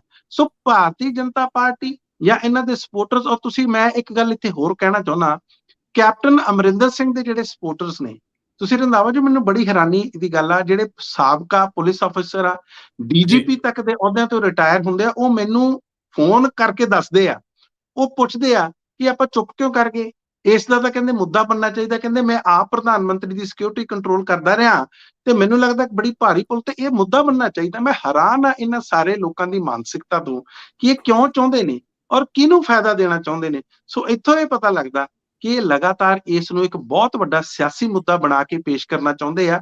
ਇਹਨਾਂ ਨੂੰ ਕਿਸੇ ਤਰ੍ਹਾਂ ਦਾ ਭਰੋਸਾ ਨਹੀਂ ਹੈ ਕਿ ਜੇ ਸੁਪਰੀਮ ਕੋਰਟ ਨੇ ਕੋਈ ਕਮੇਟੀ ਵੀ ਬਣਾ ਦਿੱਤੀ ਆ, ਉਸ ਦਾ ਇਹ ਇੰਤਜ਼ਾਰ ਨਹੀਂ ਕਰ ਸਕਦੇ। ਇੰਪੇਸ਼ੈਂਟ ਬਹੁਤ ਆ, ਇਹ ਲੱਗੀ ਹੋਈ ਕਿ ਕਿਤੇ ਨਾ ਕਿਤੇ ਲਾਹਾ ਸਿਆਸੀ ਮਿਲ ਜੇ। ਜੀ ਰੰਧਾਵਾ ਜੀ, ਸਭ ਤੋਂ ਸੰਤੁਲਿਤ ਇਸ ਮਾਮਲੇ 'ਚ ਇੱਕ ਸਟੇਟਮੈਂਟ ਸੀ, ਹਾਲਾਂਕਿ ਬਹੁਤ ਸਾਰੇ ਲੋਕਾਂ ਦਾ ਇਹਦੇ ਨਾਲ ਵਿਰੋਧ ਹੋਊਗਾ। ਸਭ ਤੋਂ ਸੰਤੁਲਿਤ ਸਟੇਟਮੈਂਟ ਸਰਦਾਰ ਪ੍ਰਕਾਸ਼ ਸਿੰਘ ਬਾਦਲ ਦੀ ਸੀ ਉਦੋਂ। ਉਹ ਕਹਿੰਦੇ ਜੋ ਹੋਇਆ ਨਹੀਂ ਸੀ ਹੋਣਾ ਚਾਹੀਦਾ, ਪ੍ਰਧਾਨ ਮੰਤਰੀ ਦੇਸ਼ ਦੇ ਆ, ਉਹਨਾਂ ਦੀ ਸੁਰੱਖਿਆ 'ਚ ਜਿਹੜੀ ਕੋਈ ਖਾਮੀ ਹੋਈ ਆ, ਸੰਬੰਧਿਤ ਅਫਸਰ ਉਹਦੇ ਲਈ ਜਵਾਬਦੇਹ ਕਰਨੇ ਚਾਹੀਦੇ ਆ। ਪਰ ਕਹਿੰਦੇ ਜੀ ਪ੍ਰਧਾਨ ਮੰਤਰੀ ਸਾਹਿਬ ਨੂੰ ਇਹ ਵੀ ਨਹੀਂ ਭੁੱਲਣਾ ਚਾਹੀਦਾ ਕਿ ਪੰਜਾਬ ਦੇ ਲੋਕ ਇੱਕ ਬਹੁਤ ਵੱਡੇ ਅੰਦੋਲਨ 'ਚ ਸਾਲ ਭਰ ਤੋਂ ਸੀਗੇ, ਅਜੇ ਵਿਰੋਧ ਏਡੀ ਛੇਤੀ ਖਤਮ ਨਹੀਂ ਹੁੰਦੇ। ਜੇ ਇਸ ਤਰ੍ਹਾਂ ਦੀਆਂ ਜਿਹੜੀਆਂ ਰੋਕਾਂ ਜਾਂ ਇਸ ਤਰ੍ਹਾਂ ਦੇ ਅੰਦੋਲਨ ਉਹਨਾਂ ਦੇ ਅਸਰ ਦੇਰ ਤੱਕ ਰਹਿਣਗੇ ਤਾਂ ਇਹਨਾਂ ਨੂੰ ਵੀ ਸਾਨੂੰ ਸਿਆਸਤਦਾਨਾਂ ਨੂੰ ਮੰਨ ਕੇ ਚੱਲਣਾ ਚਾਹੀਦਾ। ਤੇ ਉਹ ਇਸ ਤਰ੍ਹਾਂ ਦੀ ਸਟੇਟਮੈਂਟ ਨਾਲ ਅੱਗੇ ਨਿਕਲ ਜਾਂਦੇ ਆ। ਲੇਕਿਨ ਪ੍ਰਕਾਸ਼ ਸਿੰਘ ਬਾਦਲ ਦੀ ਨਿਤ ਪ੍ਰਤੀ ਦਿਨ ਦੀ ਸਰਗਰਮੀ ਇੱਕ ਵਾਰੀ ਫਿਰ ਇੰਜ ਦਾ ਦ੍ਰਿਸ਼ ਸਿਰਜ ਰਹੀ ਆ ਕਿ ਅਕਾਲੀ ਦਲ ਹੌਲੀ ਹੌਲੀ ਅਗਲੇ ਦਿਨਾਂ 'ਚ ਸੁਖਬੀਰ ਸਿੰਘ ਬਾਦਲ ਦੇ ਨਾਲ ਨਾਲ ਪ੍ਰਕਾਸ਼ ਸਿੰਘ ਬਾਦਲ ਨੂੰ ਵੀ ਅੱਗੇ ਵਧਾਏਗਾ। ਔਰ ਇਹਦਾ ਮੇਨ ਥੀਮ ਰਹੇਗਾ ਕਿ ਪੰਜਾਬ ਦੀ ਰਾਜਨੀਤੀ ਸੰਜੀਦਾ ਹੋਣੀ ਚਾਹੀਦੀ ਆ, ਚਿਹਰੇ ਸੰਜੀਦਾ ਹੋਣੇ ਚਾਹੀਦੇ ਆ, ਤਜਰਬੇਕਾਰ ਹੋਣੇ ਚਾਹੀਦੇ ਆ, ਔਰ ਪ੍ਰਕਾਸ਼ ਸਿੰਘ ਬਾਦਲ ਨਾਲ ਜੁੜੀਆਂ ਪ੍ਰਾਪਤੀਆਂ ਬੀਤੇ ਦੀਆਂ ਉਹਨਾਂ ਦਾ ਜ਼ਿਕਰ ਵੀ ਹੁੰਦਾ ਰਹੂਗਾ ਕਿ ਇਕੱਲਾ ਅਕਾਲੀ ਦਲ ਹੀ ਟਿਕਾਊ ਸਰਕਾਰ ਦੇ ਸਕਦਾ ਤੇ ਸਾਡੇ ਕੋਲ ਵੱਡੇ ਲੀਡਰ ਮੌਜੂਦ ਆ। ਇਹਦੇ ਤੇ ਆਖਰੀ ਟਿੱਪਣੀ, ਕਿਉਂਕਿ ਅਸੀਂ ਬਹੁਤ ਅੱਗੇ ਲੰਘ ਆਏ ਹਾਂ ਜੀ। ਟਿੱਪਣੀ ਬਿਲਕੁਲ ਤੁਸੀਂ ਮੈਨੂੰ ਗੱਲ ਲੱਗਦਾ ਕਿ ਬਿਲਕੁਲ ਸਪਸ਼ਟ ਕਰਤੀ ਹੈ, ਲੇਕਿਨ ਇਹ ਗੱਲ ਵਾਕਿਆ ਸਭ ਨੂੰ ਹੈਰਾਨ ਵੀ ਕਰਦੀ ਹੈ, ਬਹੁਤ ਲੋਕਾਂ ਨੂੰ ਉਤਸ਼ਾਹਿਤ ਵੀ ਕਰਦੀ ਹੋਣੀ ਹੈ ਕਿ ਜਦੋਂ ਕੋਈ ਵਿਅਕਤੀ 95 ਵਰ੍ਹਿਆਂ ਦੇ ਉਸ ਪੜਾਅ ਦੇ ਵਿੱਚ ਦਾਖਲ ਹੋ ਜਾਂਦਾ, ਉਸ ਤੋਂ ਬਾਅਦ ਵੀ ਉਹ ਇੰਨਾ ਐਕਟਿਵ ਹੋ ਸਕਦਾ। ਔਰ ਦੁਬਾਰਾ ਉਹਨੂੰ 6ਵੀਂ ਵਾਰੀ, ਮੈਂ ਇੱਕ ਵਾਰੀ ਪਹਿਲਾਂ ਵੀ ਜ਼ਿਕਰ ਕੀਤਾ ਸੀ, ਇੱਕ ਵਾਰੀ ਮੈਂ ਪ੍ਰਕਾਸ਼ ਸਿੰਘ ਬਾਦਲ ਹੋਣਾ ਦੇ ਘਰੇ ਸੀ, ਤਾਂ ਲੰਚ ਕਰ ਰਹੇ ਸੀ, ਉਹ ਬੁੱਧਵਾਰ ਨੂੰ ਜਰਨਲਿਸਟਾਂ ਨੂੰ ਬੁਲਾਉਂਦੇ ਹੁੰਦੇ ਸੀ, ਤੇ ਅਸੀਂ ਪੁੱਛਿਆ ਜੀ ਅਗਲਾ ਮੁੱਖ ਮੰਤਰੀ ਕਿਹਨੂੰ ਲਾਉਂਗੇ? ਉਹ ਕਹਿੰਦੇ 6ਵੀਂ ਵਾਰੀ ਵੀ ਮੈਂ ਹੀ ਬਣਨਾ। ਤੇ ਕਿਤੇ ਸ਼ਾਇਦ ਉਹਨਾਂ ਦੀ ਉਹ ਗੱਲ ਕਹੀ ਹੋਈ ਕਿਤੇ ਸੱਚ ਨਾ ਹੋ ਜੇ, ਕੋਈ ਪਤਾ ਨਹੀਂ ਹੁੰਦਾ ਕਿ ਇਸ ਵਕਤ ਸਮੀਕਰਨ ਬਦਲ ਜਾਂਦੇ ਆ। ਖੈਰ ਇਹ ਗੱਲ ਜ਼ਰੂਰ ਆ ਕਿ ਇਸ ਤਰ੍ਹਾਂ ਇਸ ਪੜਾਅ ਦੇ ਵਿੱਚ ਵੀ ਉਹਨਾਂ ਨੂੰ ਜਿਸ ਤਰ੍ਹਾਂ ਉਹ ਡੋਰ ਟੂ ਡੋਰ ਜਾ ਕੇ ਇਹ ਪ੍ਰਚਾਰ ਕਰ ਰਿਹਾ, ਉਹ ਵਾਕਿਆ ਮੈਨੂੰ ਲੱਗਦਾ ਬਹੁਤ ਸਾਰੇ ਨੌਜਵਾਨ ਜਿਹੜੇ ਸਿਆਸਤਦਾਨ ਆ ਉਹਨਾਂ ਨੂੰ ਵੀ ਜਿਹੜਾ ਇਸ ਤੋਂ ਸਬਕ ਜਿਹੜਾ ਸਿੱਖਣਾ ਚਾਹੀਦਾ, ਕਿਉਂਕਿ ਸ਼੍ਰੋਮਣੀ ਅਕਾਲੀ ਦਲ ਵੀ ਕਹਿੰਦੀ ਆ, ਉਹਨਾਂ ਦਾ ਅਫੀਸ਼ੀਅਲ ਸਟੈਂਡ ਆ ਕਿ ਇਸ ਤਰ੍ਹਾਂ ਰੈਲੀਆਂ ਕਰਨਾ ਚਾਹੁੰਦੇ ਆ। ਘੱਟੋ ਘੱਟ ਹੁਣ ਇਸ ਗੱਲ ਤੋਂ ਤਾਂ ਉਹਨਾਂ ਨੂੰ ਜ਼ਰੂਰ ਹੀ ਸਿੱਖ ਲੈਣਾ ਚਾਹੀਦਾ। ਜੀ ਰੰਧਾਵਾ ਜੀ, ਮਿਹਰਬਾਨੀ, ਬਹੁਤ ਧੰਨਵਾਦ। ਬਹੁਤ ਬਹੁਤ ਧੰਨਵਾਦ ਤੁਹਾਡਾ ਜੀ।